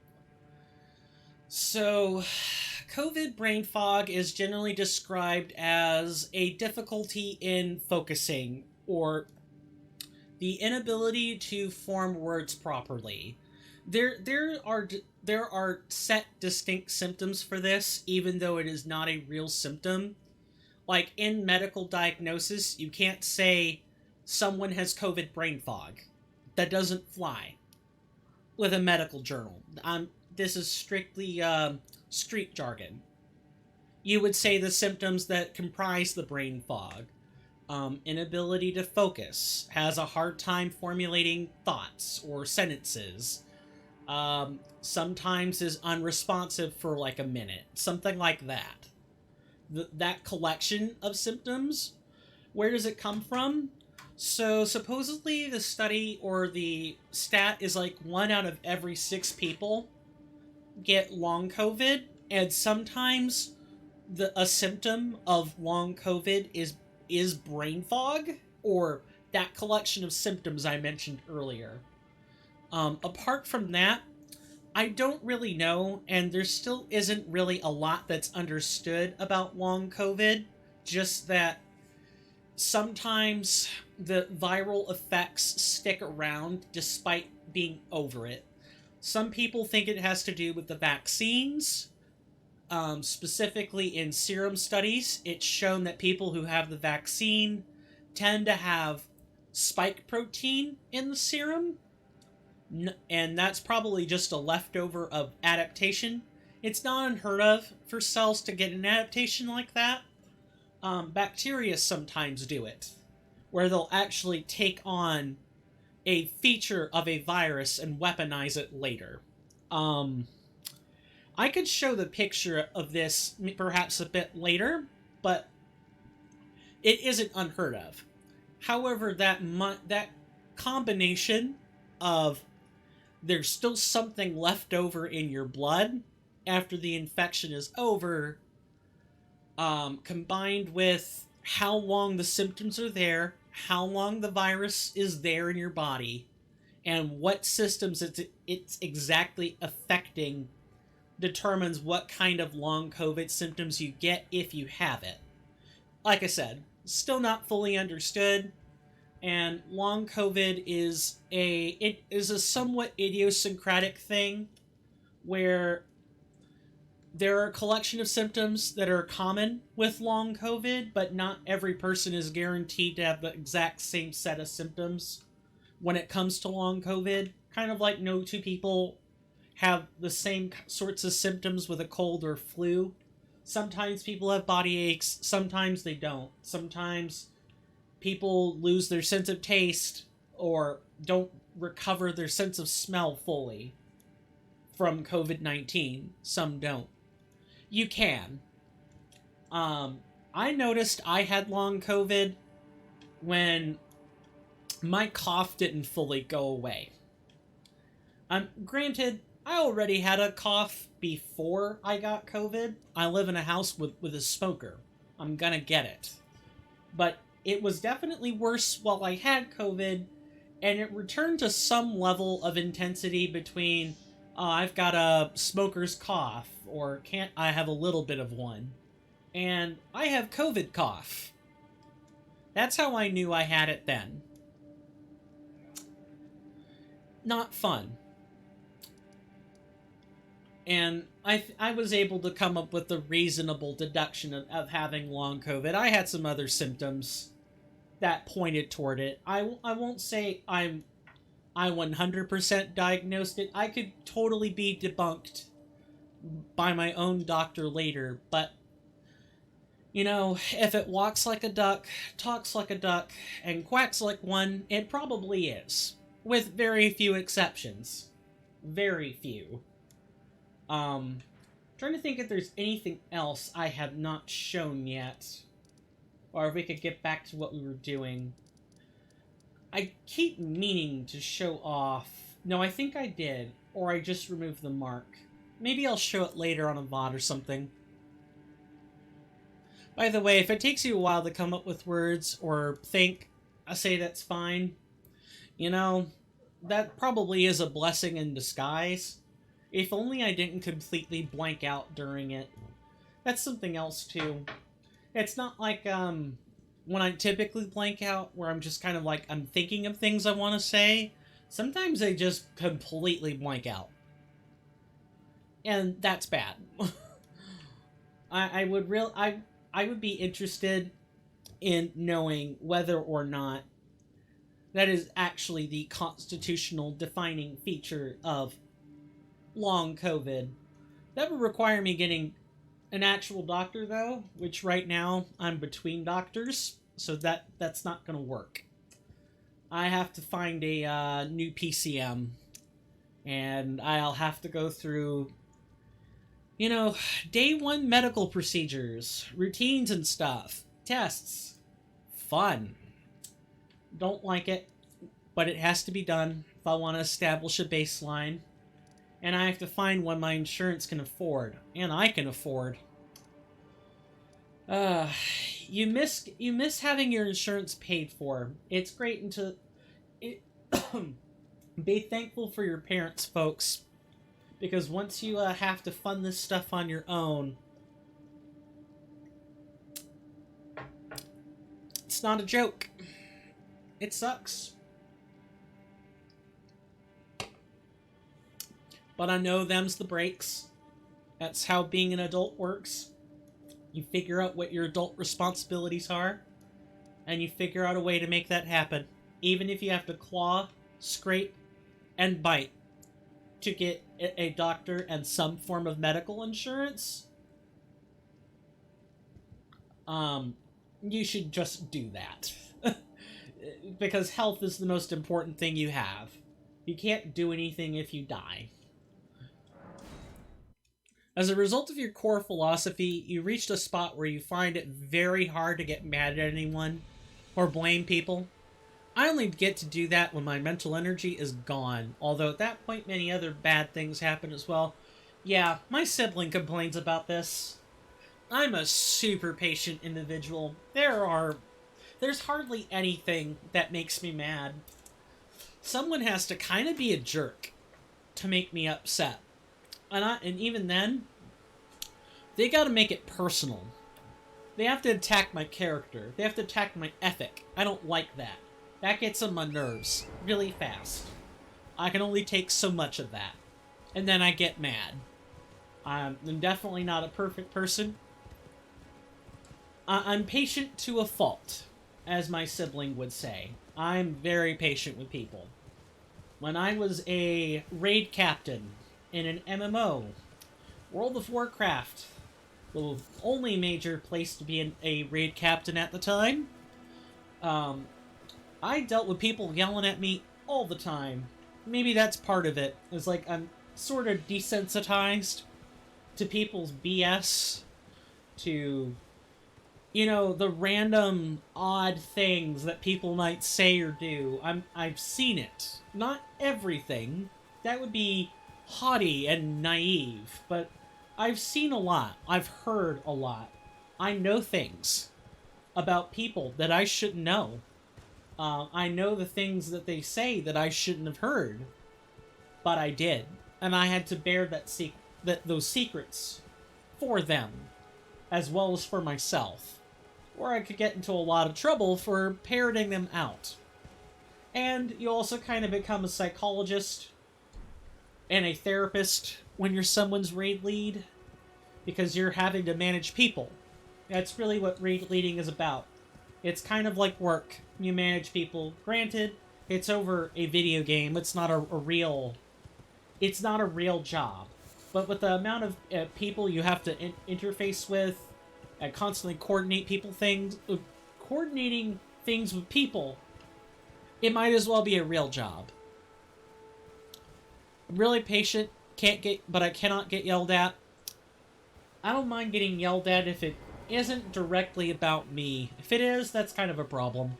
It'd be nice if you could be doing them all, have the mental energy, and time to fix everything. Maybe if we somehow get computers to help us with... What attacked me just now? Oh, I should know. We're just gonna get on the road. To help us with this task? Perhaps. But we're not at that age where we can have psychological AI yet. It's not perfect. It's not good enough for constant human interaction. And it would feel alien. But perhaps one day. I and my family rarely go to the doctor. I didn't want to drink. Rest. At the doctor or hospital. Because the old story of enter with a disease and, good lord. Scroll up.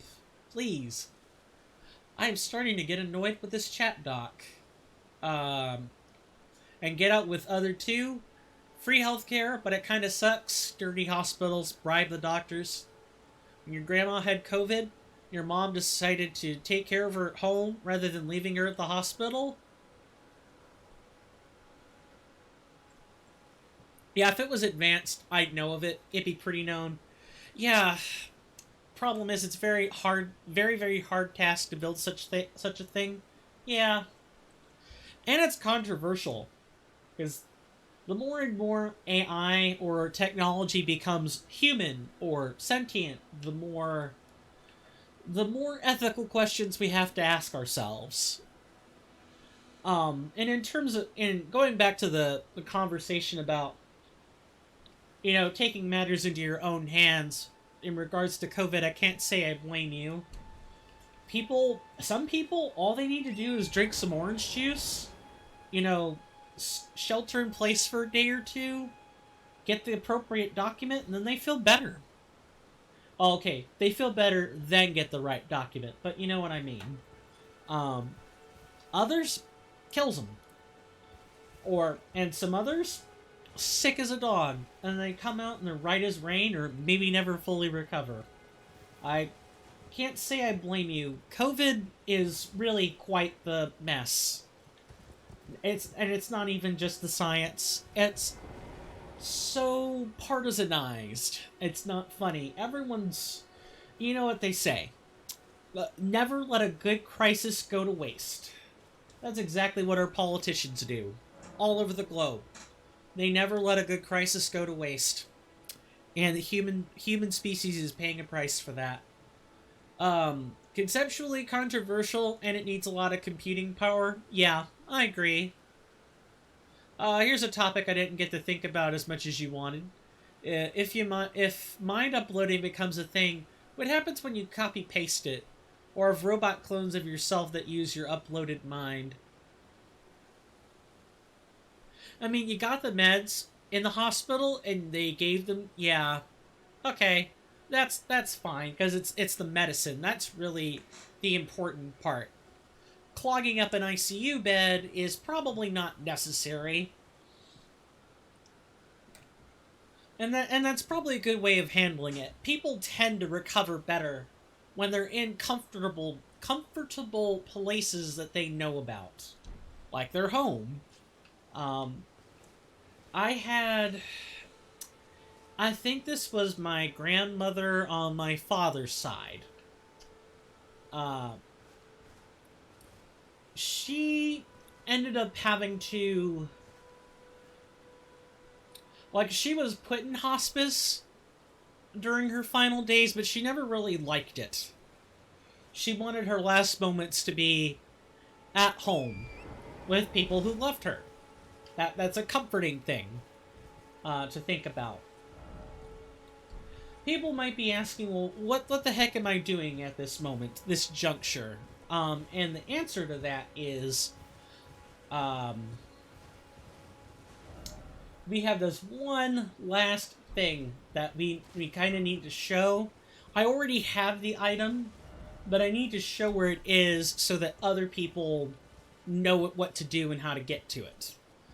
And then we'll be on our way to Liurnia.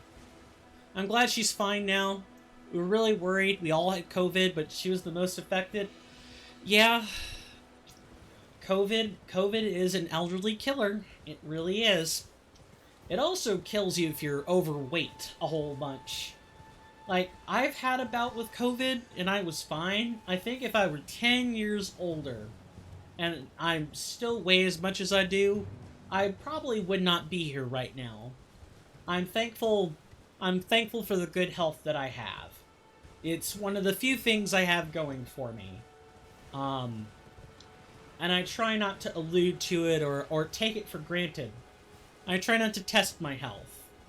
But generally, only a few things really make me sick. COVID is one of them. Norovirus is another. And the third is, well, rhinovirus. But other than that, I hardly get sick. My mind still can't comprehend that you're 30. I know. I probably don't look any different than I do right now. Like, yes, I'm wearing different clothing, but I'm still in the same place. I haven't moved to be on my own yet. So, and because my room has the same tint, and my posture and other things have not generally changed, people find it hard to believe that I'm a different or a older person now. Yeah, this is just 26-year-old coin, 25-year-old coin. I think I had someone in my DMs literally say that. To which I can't blame them. I haven't moved 1 inch in my life. I've made slow, incremental progress toward the things I want to do in my life, but I'm still kind of here. I'm in the same situation, same place, still generally have the same outlook on life. You know, tempered by COVID and partisanization of the world, where trust in human beings is broken down. I swear, what'll really be the death of us as a species is a lack of trust, more than anything. That's really about it. You know, I don't have much more going on than that. I don't even really have new friends I can talk about. It's... I mean, I have a couple I could talk about, but I don't know them well enough to do that yet. Nor would I do things like name drop who the friend is, out of respect, and wanting to make sure they stay somewhat anonymous. Yeah. Man, I feel old. And I feel like I don't have anything to my name or anything to show for it. Yuck. Gross feeling. Keck W. Not in response to that, I'm sure. My grandpa, on the other hand, was fine, even if you could say that he's the most worn out of all of us. Doing hard labor all his life, but it was obvious that the state of your grandma affected him pretty bad, mentally speaking. Pretty badly. In terms of his mental health. Yeah. It's his significant other.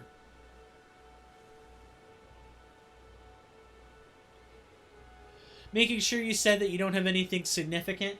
Yeah, also, while I'm here, before I address that, this here is the Spirit Ash location for the Godric Soldier Ashes. This is the grave that's responsible for them. You can find this ash by looking for all the jellyfish on this cliff over here. You don't get to it from the hillside. You come through it this way. Alright, now that I have shown that off, we can finally get back to normal progress. And hopefully I don't have to kill Godric again. I know how that is, but imagine it feels worse the older you are. I think the worst part of it is for me, is that I've been at this house since I was 22 or 3. I've been here at my dad's place for 7 years. That's almost a decade. All of the friends I know, all except for maybe one or two people I play tabletop with, are living on their own.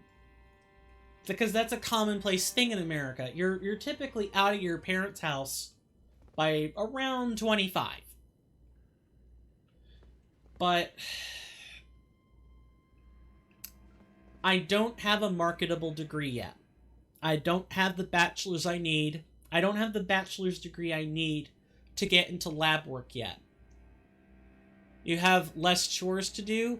Yeah, I would have more if I weren't a college student. And I wasn't doing this on camera. I probably would be doing a lot more. You're pursuing an unusual career path? Yeah, I'm not exactly picking something easy. I'm picking something that no one has done before. Which is, what about biodefense, but on an international level? What if we didn't need to have the WHO or the CDC? We could have something else. Something a bit more responsive to both private markets and public concerns. Something that has to go through a lot of stress testing. So on top of the medical degrees and the science degrees, I need one in business. Unusual paths have unusual consequences. That is true. That is true. This is my unusual consequence. You're right about that. It's the... What do you call that acronym? FOMO. I think that's what we say. It's this. It's the fear of missing out. FOMO. Because I'm in this unusual place in my life, where I'm 30, and I have not hit the usual milestones that my peers have had. Hell, my peers are married at this point. I want children. I would like to have kids. Maybe not sire them with my genes specifically, but I would like to have them. Whether through surrogacy or adoption, take your pick. I'd like to have that. And most people that are around this age bracket have them. And that makes me, experience the fear of missing out that much more. But I know that right now, without a stable job, without a significant other to call my own, and for me to call to call my own, and for that significant other to call me their own, you can't really sire children. That's irresponsible. Mine is that you talk so much English that you had trouble speaking Romanian in real life, my native tongue. Not the words, but your ability to express things. Yeah, I do remember you talking about that before. Your path is unpredictable. And some people know the path they want to go on. Well, not me. I'm describing my path in the past tense, Alex. I'm describing my path in the sense of this is where I've traveled. This is what I'm doing. Like my path has already changed one time. People have a general clue, but still majorly unpredictable. But I get what you mean. Yeah, you don't really know your path. You know it. Pathetic excuse for a lord you were.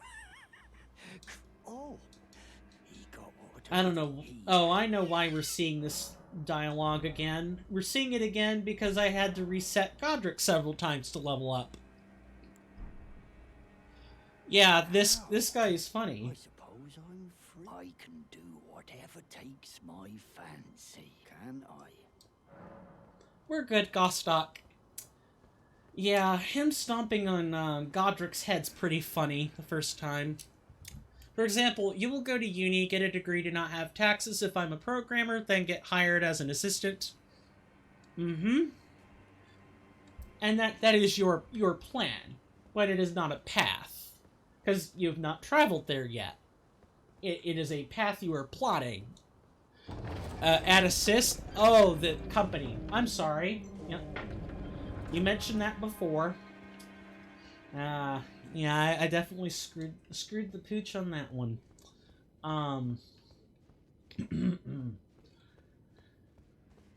So we're walking through here for the second time. Great. Oh, but at least we get a good view out of it. But who knows what's gonna happen? Exactly. Exactly. Like, my plan is definitely to have a go at an international firm or business that deals with biodefense, but maybe I could end up working at the United States CDC for my entire lifetime.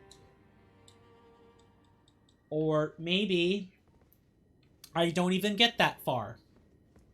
And instead, I do this, some other job for a living, and maybe when my sibling gets their business up and running, a tabletop RPG business, or like it would be a games shop properly developed, then I would probably be working tables over there. That is something I can do. And I would get paid probably pretty close to 15 an hour for it. Of course, I would personally have reservations about working at my sibling's business, because nepotism, that's a thing. I don't like contributing to that, and I don't like nepotism, generally speaking. Then again, I also don't like seniority, and that is a legitimate business practice, but that's just my opinion on the matter. Oh, we have 2 people who are here. Awesome. We've already talked to them. Good to see you. Do you helped me? Please. Yes, we remember you, Bach. I promise. Do you ever? I would. Well, I don't ask. I am your. Oh. Yes, we need to feed eyeballs to someone. Hello? Is someone there? My name is Hayata, and I'm journeying in search of the distant light. If I might be so bold as to ask, would you donate any Shabriri grapes in your possession to me? My eyesight has been weak, and when I eat, it will lead me. Yes, we've already talked to you. Eyeball. Many Eat. thanks to you. Now I can feel the distant light once more. You are most kind indeed. May the blessing of the fingers be upon you.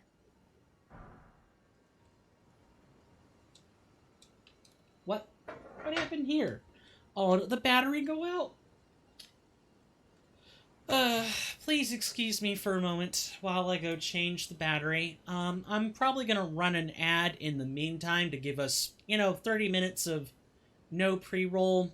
I expect this one not to be more than Actually, if I'm only running 30 seconds, I'd get 10 minutes. So, it won't take me long to get batteries. I will literally be right back.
And back. Sorry about that. Let me go over missed messages. I think I don't find it fun as a side effect of your core philosophy. Oh, um, this doesn't have to be. Okay, that might have been in context to a conversation. I don't know about that. You actually have a quote that you like very much. You even have it on your Facebook profile as cover. Life should not be a journey to the grave with the intention of arriving safely in a pretty and well-preserved body, but rather to skid in broadside in a cloud of smoke, thoroughly used up, totally worn out, and loudly proclaiming, "Wow, what a ride!" by Hunter S. Thompson. Interesting. What a ride. Yeah, if you could say you've lived life well, then you certainly have lived a good life. At least an interesting life. Come on, scroll up. The third disadvantage of your core philosophy is at times you really feel like you're missing out on stuff. Like the advantages are plentiful, you're living an objectively better life for yourself and others, perhaps the most effective way that's possible, but because it's such an unusual path, it's not what most people take on. Therefore, you end up with preferences or experiences that many people didn't go through. Harder to relate or be related to. Yeah, like being relatable. Yeah, I get where you're coming from. I feel the same way. Really, I do. I hate how this dangles. Hang on, I gotta fix wires. Give me a second.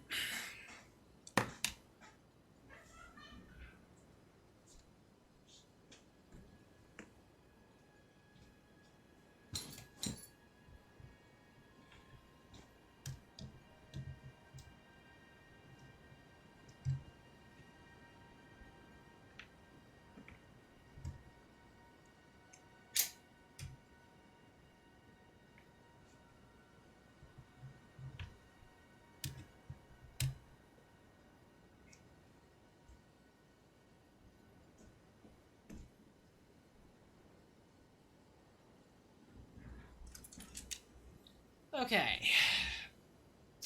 Let's try this again with 100% less capture cards flying around. At the internship, for example, I haven't met any other intern where improving skill is the unimportant aspect. Your real challenge was just getting to talk to a girl who's at the internship like me. Project and impressing people was just maybe a bit challenging, but I had a way easier time than others. Yeah, I could see what you're going through. I think my favorite quote, which I don't know if it's quoted, "You can have your cake and eat it too." Oh, I know where I know where your mind is, but I can't place the quote. I'm terrible at that, by the way.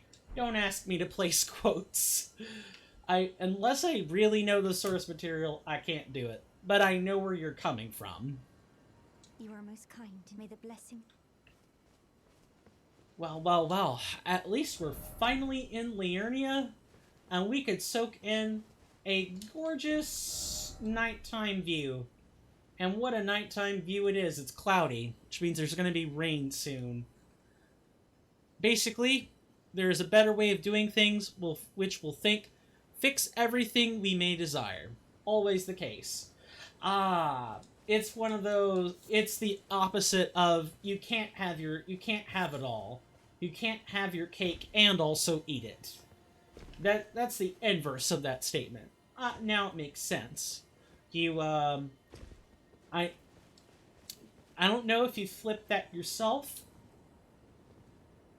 or what, but I know someone else also had to have had said the thing you're saying now. Flipped it yourself? Then you turned the cliche into something original. Yeah, there are times in life where you can't have your cake and eat it. I think both cases can exist.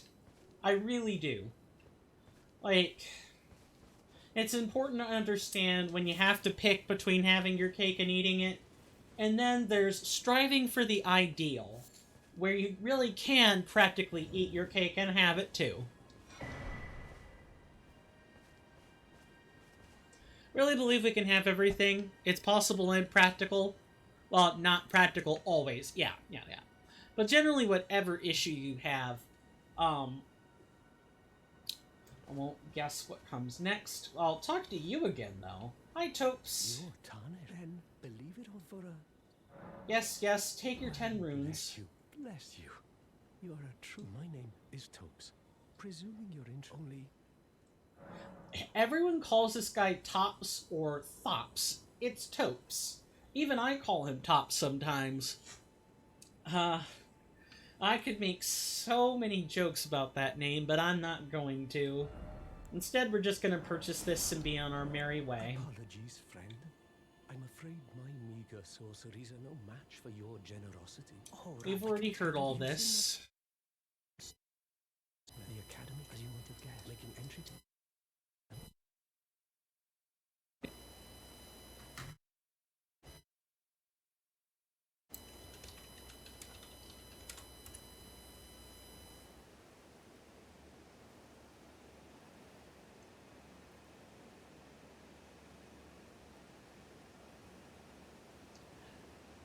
That was really weird.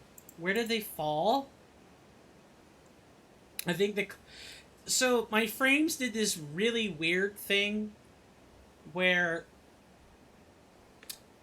the maximum's like 6,000, right? So at first they dropped to like 2,300 or 1,000.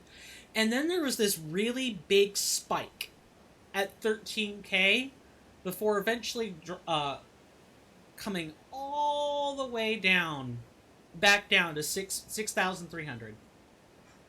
Twitch really needs to get this maximum bitrate spike of 30k.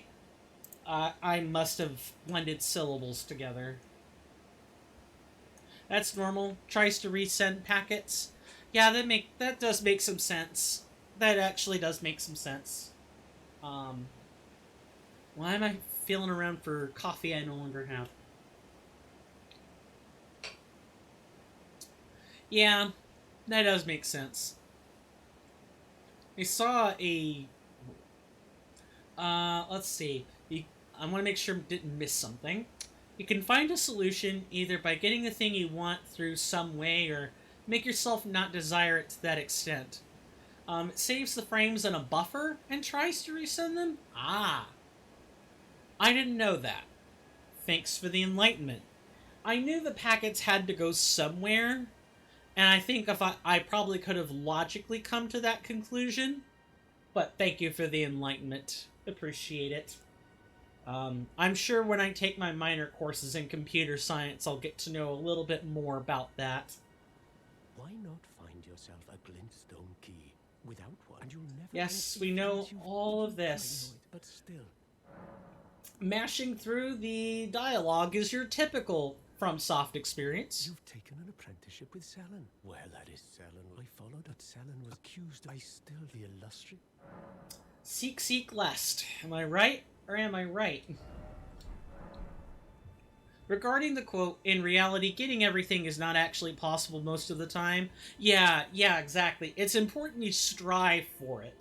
Even if you have to make the choice later between the two, saving that choice for the last possible moment is generally advised.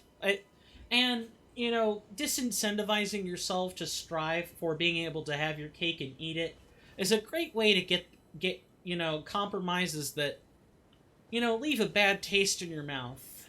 Everyone's probably familiar with the phrase, the lesser of two evils, right? That is a direct outcome of having to choose between having your cake and eating it.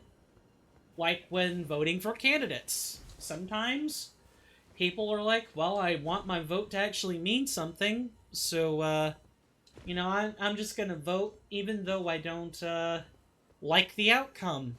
You should play to win, not play to not lose. Exactly. And in terms of, like, voting, I find that not really any people do that. Which is really weird. The logic is presumed true the rest of the time. Why are people suddenly so willing to, you know, spend that on a candidate that they don't believe in? If you don't believe in the candidates, don't vote for them. It really should be just that simple. I myself am not on... I do not exist on the U.S. political spectrum. I really don't. I do not vote for candidates I don't believe in. I research them. And I don't limit myself to the two parties in power, because that's stupid. That's a great way to vote in incompetent people, which is exactly what happens most of the time. We vote someone in who's incompetent, or has interests tied to them. Yeah, and that's not always the case. And sometimes you vote for people who are genuinely earnest in wanting to change the system, and sometimes they get caught up in good politic. Or bad politics, and they change. For better or for worse. And it's really frustrating to watch that backslide happen. And then you're reminded of why voting for candidates is a two-edged or a double-edged sword. You know, although when it comes to the lesser of two evils, you know that there is this bar of where left is negative, bad, negative, and right is good, positive. But depending on where the middle is, something can be considered positive. Mathematically speaking, the lesser of two evils is the same as playing to win. That is true. That is true.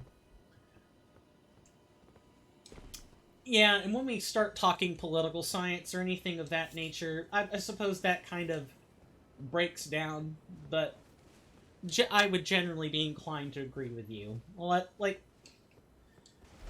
the lesser of two evils works as long as there are actually good trade-offs for it. When it's people, I'm not sure that works. With people, I think that statement is more contextually sensitive. It's kind of like playing through,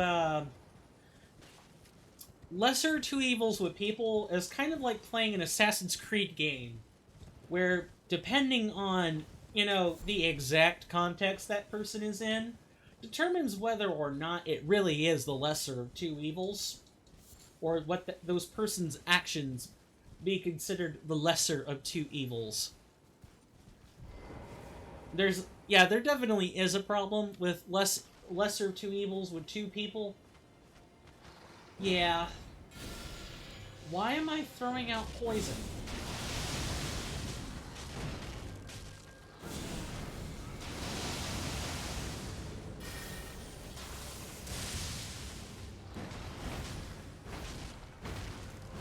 Because people have many defining values, so it depends on what you compare to, and whether people can be compared in the first place. Because you can't always straight up compare people. Like, it works when they're talking about the same thing. It doesn't exactly work when they're talking about different things.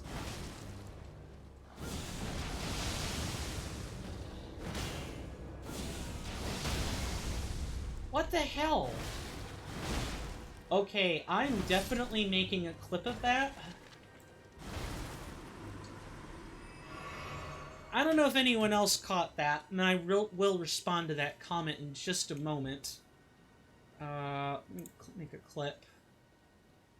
Clip copy to clipboard. Okay. So, when I blocked the blow, right?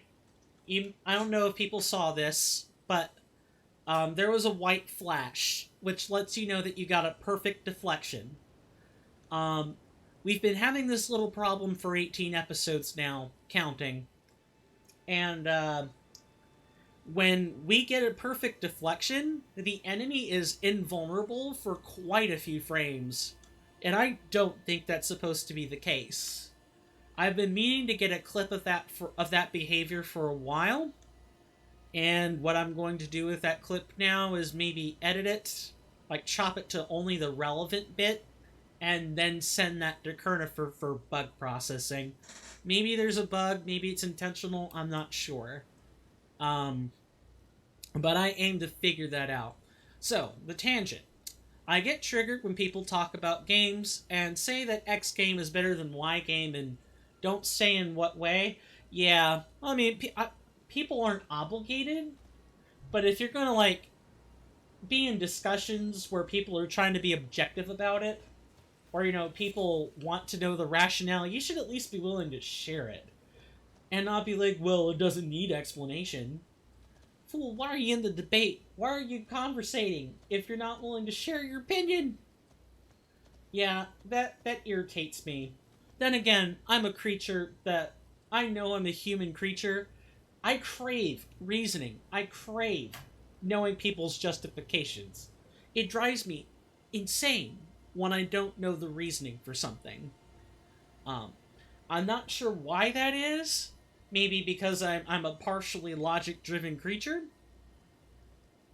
and not having reasons for things generally irritates me. But when it's specifically about opinions, I have problems with people withholding their reasoning for an opinion. Some aspects are better, some aspects are worse. The most important part, say you take everything into account, different people give different ratios to each aspect, and you could believe that gameplay is about everything while others care about other stuff. I feel like you could say that complex X is better than complex Y, but not in what way, and it feels useless. Because it doesn't tell you anything. It's like reviewing a game on Steam and like being like, game is good, or game is bad, not elaborate. Like, at least in that case, it helps a metric go along, but no, it won't actually do anything for discussion-related purposes. If you're looking to buy the game, you can't know if you'd like the game based on such a review. Exactly. But people are entitled to that. They don't have to share their reasons. But that doesn't mean we can't find it irritating in the meantime. That is probably the part where I differ between myself and my sibling. My sibling is a lot more ready than I am to take things at face value and just accept that that's what people say. I need a reason. I almost need to know what their line of thinking is. It's very compulsive for me. Now, at some point, there's enough detailed reviews that you could still do that. But if the only reviews were reviews where it was like, thumbs up, thumbs down, it's good, it's not good.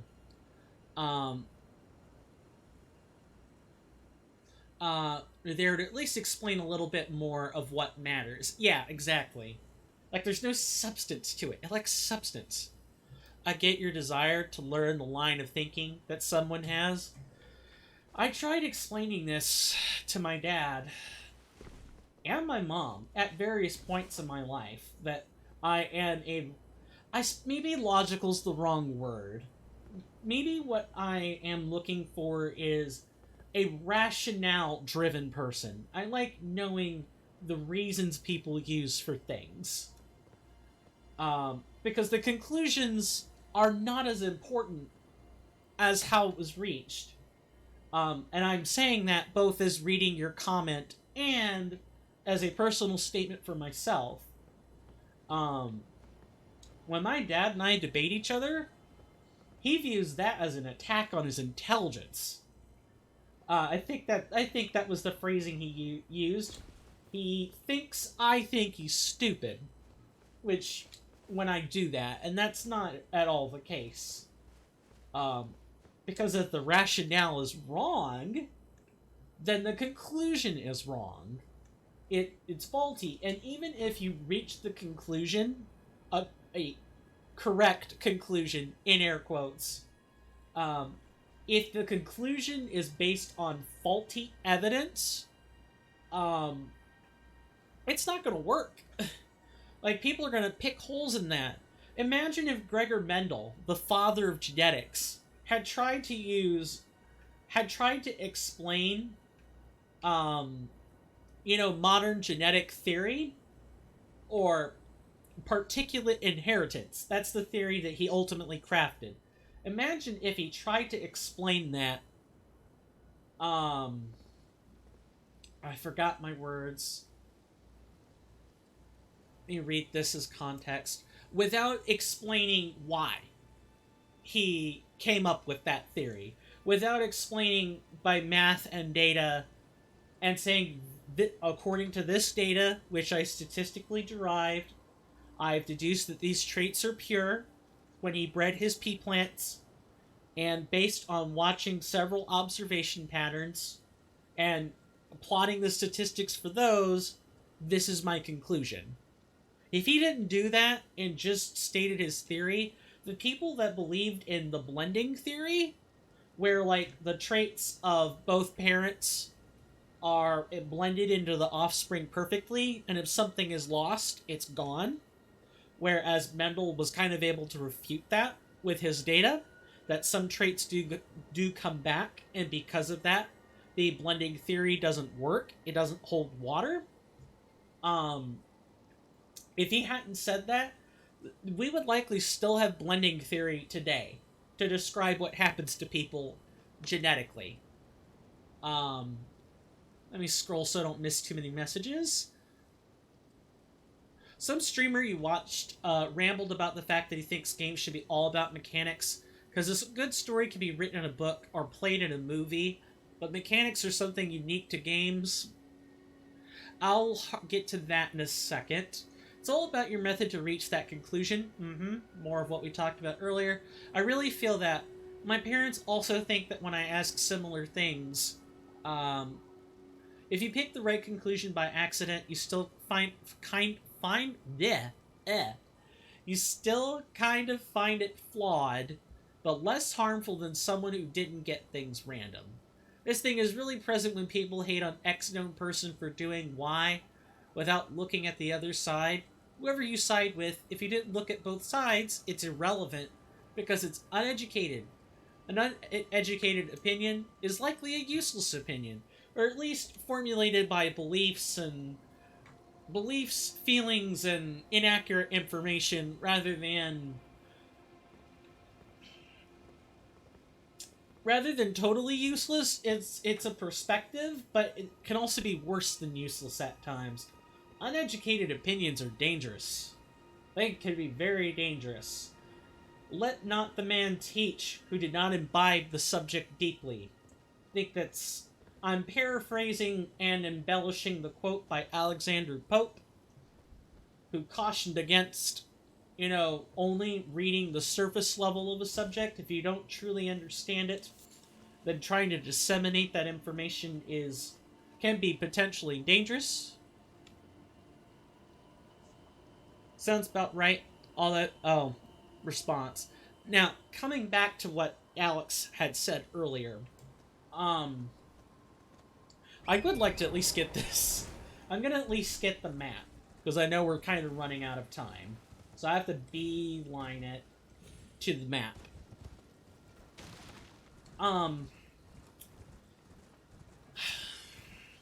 I think, depending on what kind of game it is, the mechanics can either be very important or not important at all.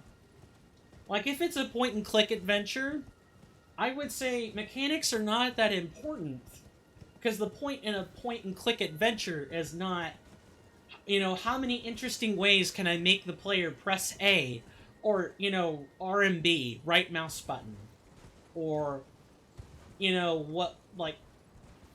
how many deductive exercises to reach the same A reason can I make them do in the point-and-click. It's about the story. You're wanting to convey either a sense of adventure, or you're wanting to follow along with what the point-and-click adventure is trying to convey. The stories, themes, and visuals are meant to carry the almost complete lack of mechanics. All you do is point and click. Yes, there might be interactive things, but when you really pare it down, what are you doing? You're using your mouse. You might use the escape key every so often to exit the game or open your inventory, but it's about how you interface with the story. Whereas something like Elden Ring, the mechanics are more important. You're not just wanting your player to experience the story, you're wanting them to interact with the story. You're wanting them to, actually wield weapons and deplete boss health. You're wanting them to solve puzzles and do obscure quests where you hardly know a thing about the NPCs, and a lot more of it is nuanced. And the mechanics are a lot more important. Or it's something like Legend of Zelda, and I'm not talking about Breath of the Wild, because that is a change in formula. I mean the more traditional Zelda games, where it's like, this dungeon uses this puzzle theme, and we want to see how many different ways you can use this item in order to accomplish the task. Great. Cool. The story is important. It can be a compelling reason to keep playing the game, but the mechanics are at least somewhat important. If all you do is just aim a bow everywhere, that's not very satisfying gameplay. You gotta change the item up. Make it do something else. Those are three completely different perspectives.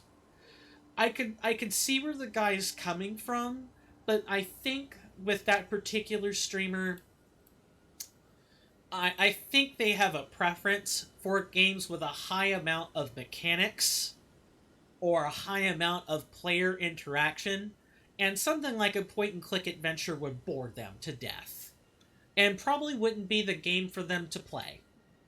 That's my thoughts on it. I'm not trying to say their opinion is wrong, or that there's no merit for it, just that it's an opinion. I disagree with it. That's all. That's all there is. You're more than welcome to the opinions. The only opinion I'd really care about is, whether or not you think X person or Y person should be dead. That's where I'd have to draw a line.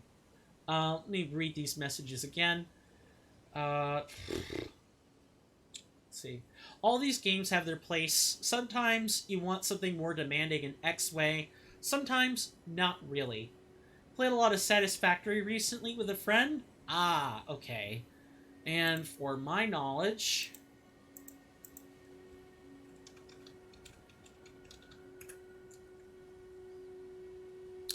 factory simulation game. Okay, got it. A bit off topic. Somehow games like Factorio, Satisfactory, Autonauts Dyson Sphere are about problem solving. They feel really close to the real world, which is why you really like doing that. Doing problem solving at work, games, and everywhere. Yeah, it keeps your brain engaged. I can already tell you're the kind of person that, unless you need a break, or like you don't mentally fill up to it, you like having your brain engaged. And I think that's a good thing. It generally comes with the territory, and I think it naturally lends itself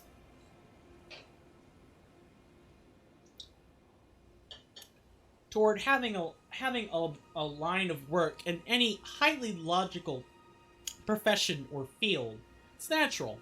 Problem solving is a very analytical, and it requires very analytical methods. It's very empirical. It's very precise. I guess I'm also generally like that, but not always. I always like doing that. It's just that it's debatable if you're good at that kind of stuff. Well, you know what they say about wisdom, right? If you think you're wise, you really have none. I believe that was Socrates or Plato who said something similar to that effect. I'd have to go get the quote, but I definitely know a philosopher said that. Although your mentor reassured you with the challenges you have with it, everyone has. I would agree with them. I would agree with them. You are a very analytical person. Like processes, not a problem. Struggling to read documentation, yeah, that's an everyone thing. When I'm working or when I'm in a chemistry lab, sometimes there's a process that is outlined that doesn't say more. I have to go read something else to understand it. So, for example, let's talk about, for just a second, just so, you know, I have the example, refluxing. Refluxing in a lab setting means to take something and stir and heat very gently so that it reaches a boiling point and then allowing the condensation or vapors to return back to a receiving flask. You're not actually boiling something out of solution, you're breaking bonds. But in higher level technical manuals, they don't tell you what that is. You have to go look. And refluxing can be a very complicated thing to try to dissect, because refluxing has several different kinds of glassware that can be used to accomplish it.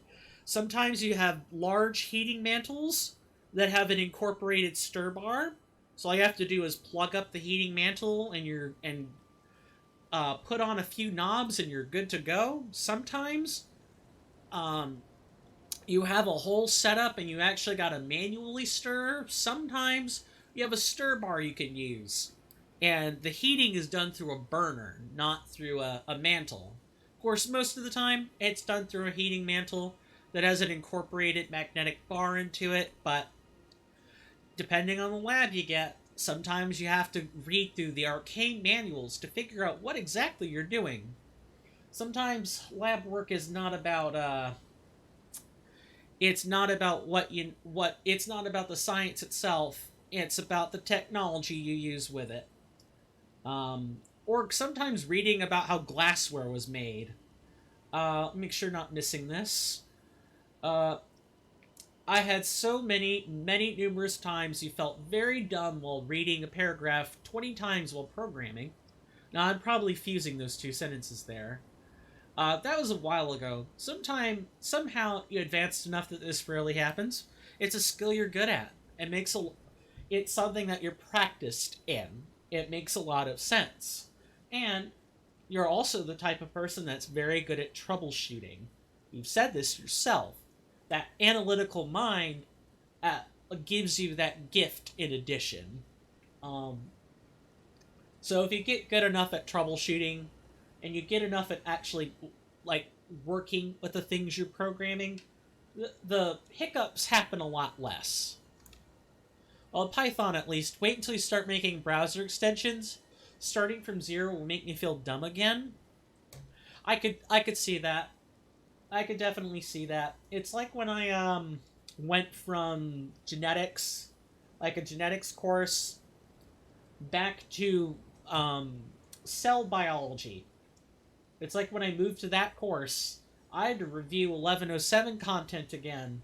So that's stuff like knowing what photosynthesis is, or what the citric acid cycle is. I had to know that generally to understand the specific stuff. I felt very dumb. Well, not zero, but like, like JavaScript, actually code-wise, it's not an issue. Yeah, the big issue is just reading documentation. Yeah, because the documentation contains all the specific ins and outs for what you're working on, right? And if you don't read that, you're just going to assume that something works the same way when it actually doesn't. Yeah, makes sense. Making a browser extension is like, this is the hooks we provided for you, written very confusingly. That's like me programming stuff into Hero Lab, where like I know the base is written in Python, but all the tags and stuff they use are very, very, very specific, and they're very arcane.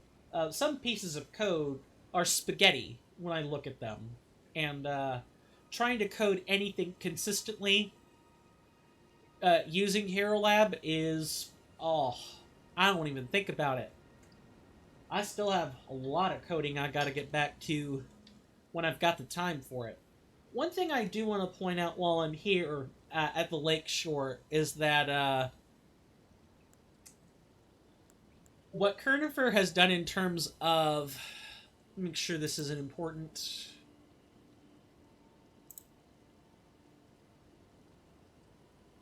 Okay, nothing's changed. One thing I do want to point out is that Kernifer's added this nice little notice, because I'm fairly sure that is not that is not in Elden Ring. Is this flashing indicator for flasks. And it'll tell you if you have tears you can use. Let's see. And I have to read concepts and weird stuff when I just want to know where do I start.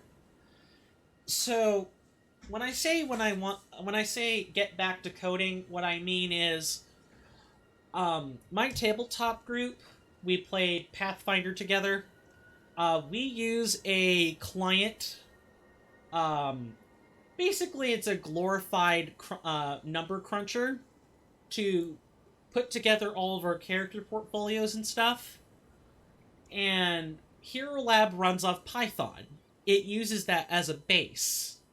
Like it has parents, it has children, it has gizmos or minions. It has a few quirks of being written in Python without the full package. And on top of that, it's very, very tailored for the client, in terms of what kinds of tags or where things point to. I code custom content in that client because it has a built-in editor on it. I wish I could show it, but I don't exactly. I might be able to show a picture of it. Let me find it.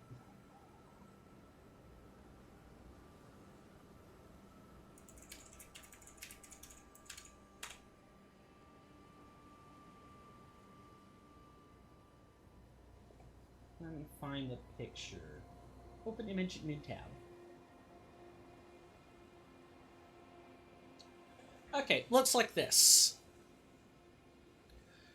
Where, like, it has a bunch of options, it's got a bunch of files and stuff, and on the left is all of the things that are stored by an ID. All the things in the middle are descriptions with placeholders.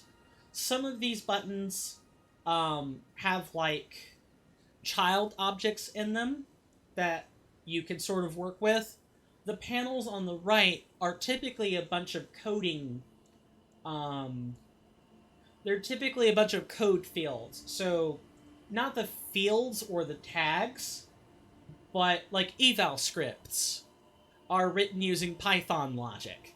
At least that's supposed to be how it's written, is in Python, just with a lot of specific stuff in it. Like specific tags, so on and so forth. If I want to do anything that isn't provided by a data pack or a third-party data pack that is meant to work with that client that has the editor in it, then I have to code it myself. So for example, if I want a custom spell, and that custom spell has things that are added to its save DC, independently of, things that the player has. DC has like or the spell's difficulty class has a formula for it. It's 10 plus the casting modifier of the class plus the level of the spell. If I have something that adds to that bonus, and I want the spell to show that specifically, I have to code that in. And I have to make it show up on the DC label. So when you hover over the DC label that has the number on it, when you hover over it with a mouse, it will say, this spell has this bonus applied to it. If I want to do any of that, I gotta code it myself, if it's not already packaged with the data. Eval means evaluation. There's a built-in command in Python called eval parentheses, which lets you run any command and return the result. Yeah, that's more or less what's happening. Although instead of the eval command, they kind of use the long form because of how specific Hero Lab is. Just reminded myself of that. I forgot how insanely high customization Python has. When I say lets you run any command, I mean input a string and interpret the string as if it was a line of code. Yeah. Hero Lab, the editor, can interpret integers and it can interpret strings. That's pretty much it. And specifically, it is meant to interpret integers, because numbers in Pathfinder take a whole number value. So, like, you can't have a DC of 5.5. It's either 5 or it's 6.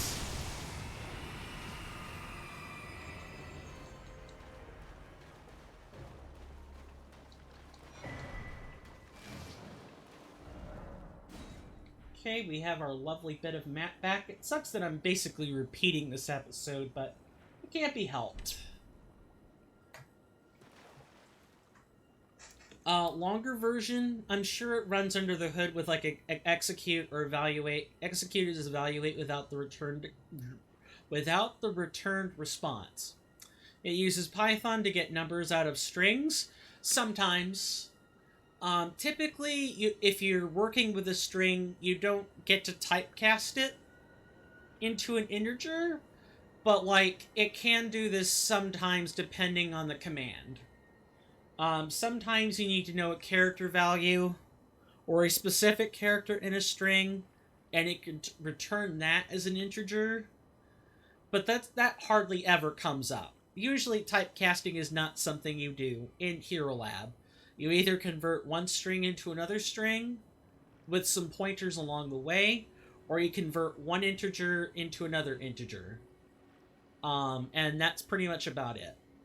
Of course, you can have, float numbers or decimal numbers, but again, those things are useful when the system you're working on does not strictly operate by integers.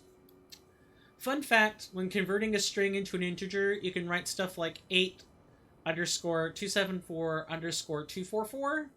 It ignores underscores, so you can put them in for visibility. Yeah, I've heard about stuff like that, where you can typically just read it as a convention, which makes sense. Yeah, there are a few things I picked up from my introduction to Principles of Programming 1. There are a few things that stuck. There's a lot of it that did not, but most of it has. Well, we're at the 3-hour mark. Any clue what version of Python it runs? Oh God, that isn't. Let me see if I can get an answer for you. The honest answer is I don't know, but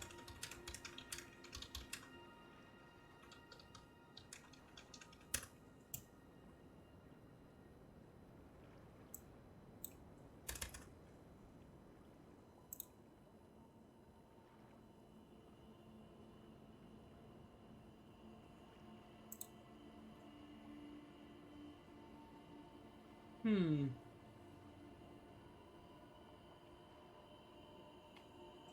It's weird. I know I remember reading a forum post by one of the developers, um, where it was supposed to be yeah, it probably is 2.7.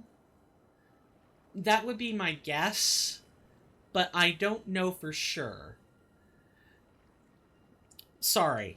Let me back that up. I forget about this part.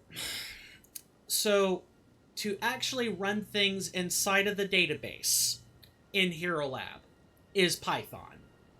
The database that Hero Lab uses, the client platform that it uses, that's built in XML, I think. So like the database is done in one coding language, and the way you actually manipulate things in the database is done in a different language, if that makes sense. Which I think it should, but I might not be describing it the best way. Wait, what's the name of the program? I can figure out the language. I'll write it.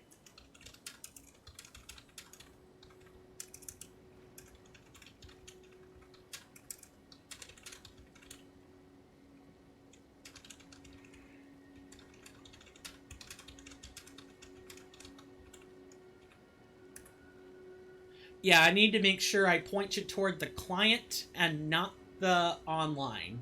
Because online stores things through cloud, and you cannot edit anything on Hero Lab Online. The most you could do is make custom text boxes. And that is probably... It honestly, it's a fine enough service, Hero Lab Online, but I wouldn't use it if you're running any kind of campaign with custom content. You really want the client with the editor on it. That way you can make your own stuff if you want to, really want to.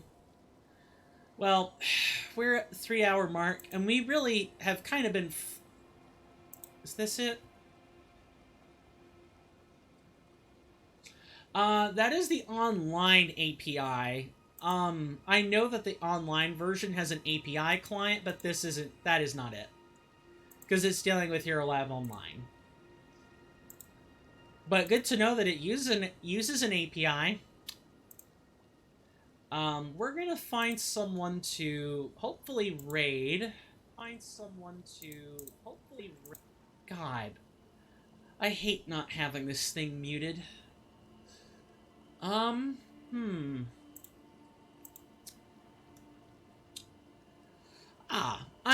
know who can give you guys two. If you guys like Gino Muccino, he's a super relaxed Canadian streamer. He does a lot of Elden Ring content currently. He also does some Dark Souls 3 content. I think he was doing that yesterday, actually.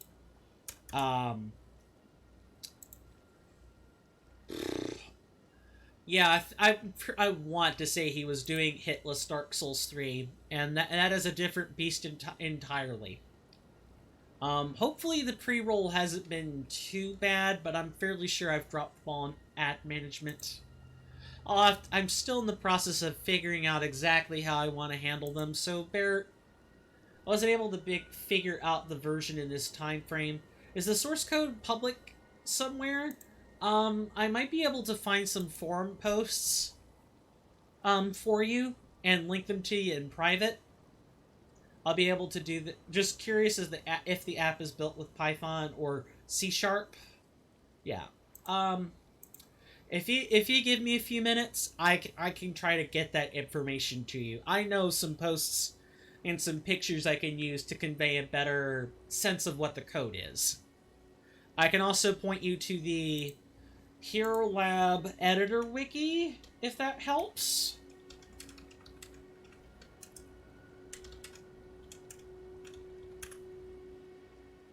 Like the authoring kit. This is what I'm looking for.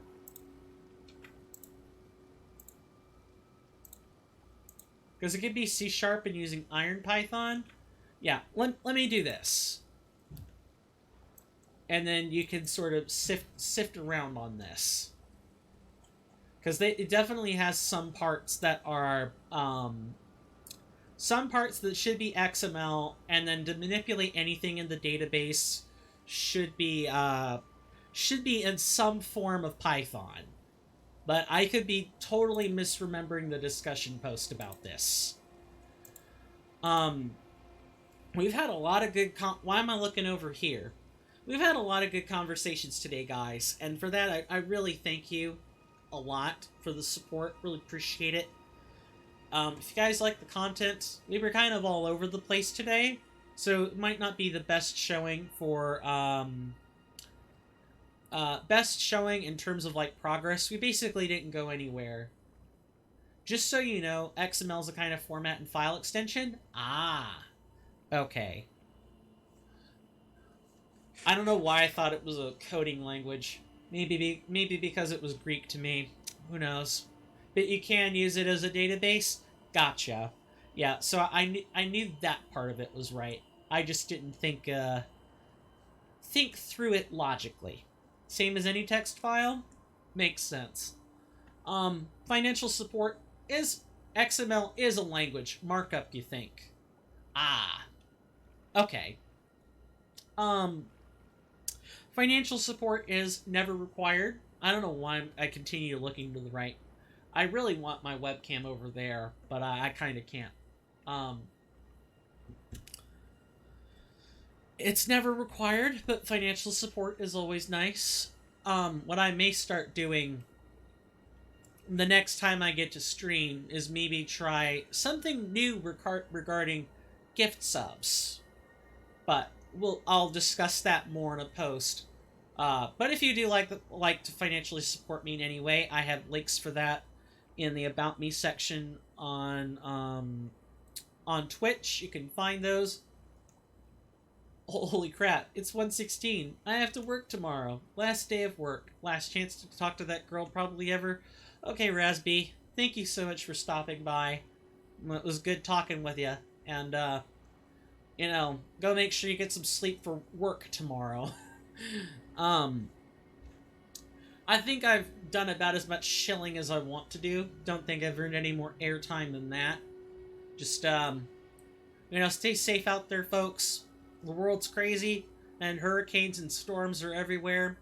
Know that our hallowed halls are a safe place to sort of let down your guard and talk about the things you really want to talk about. And with that, I will now turn it over to Gino Machino and leave it there. And with that, I'm CoinStamp 180, and I will see you guys around next time. Take care, and bye-bye.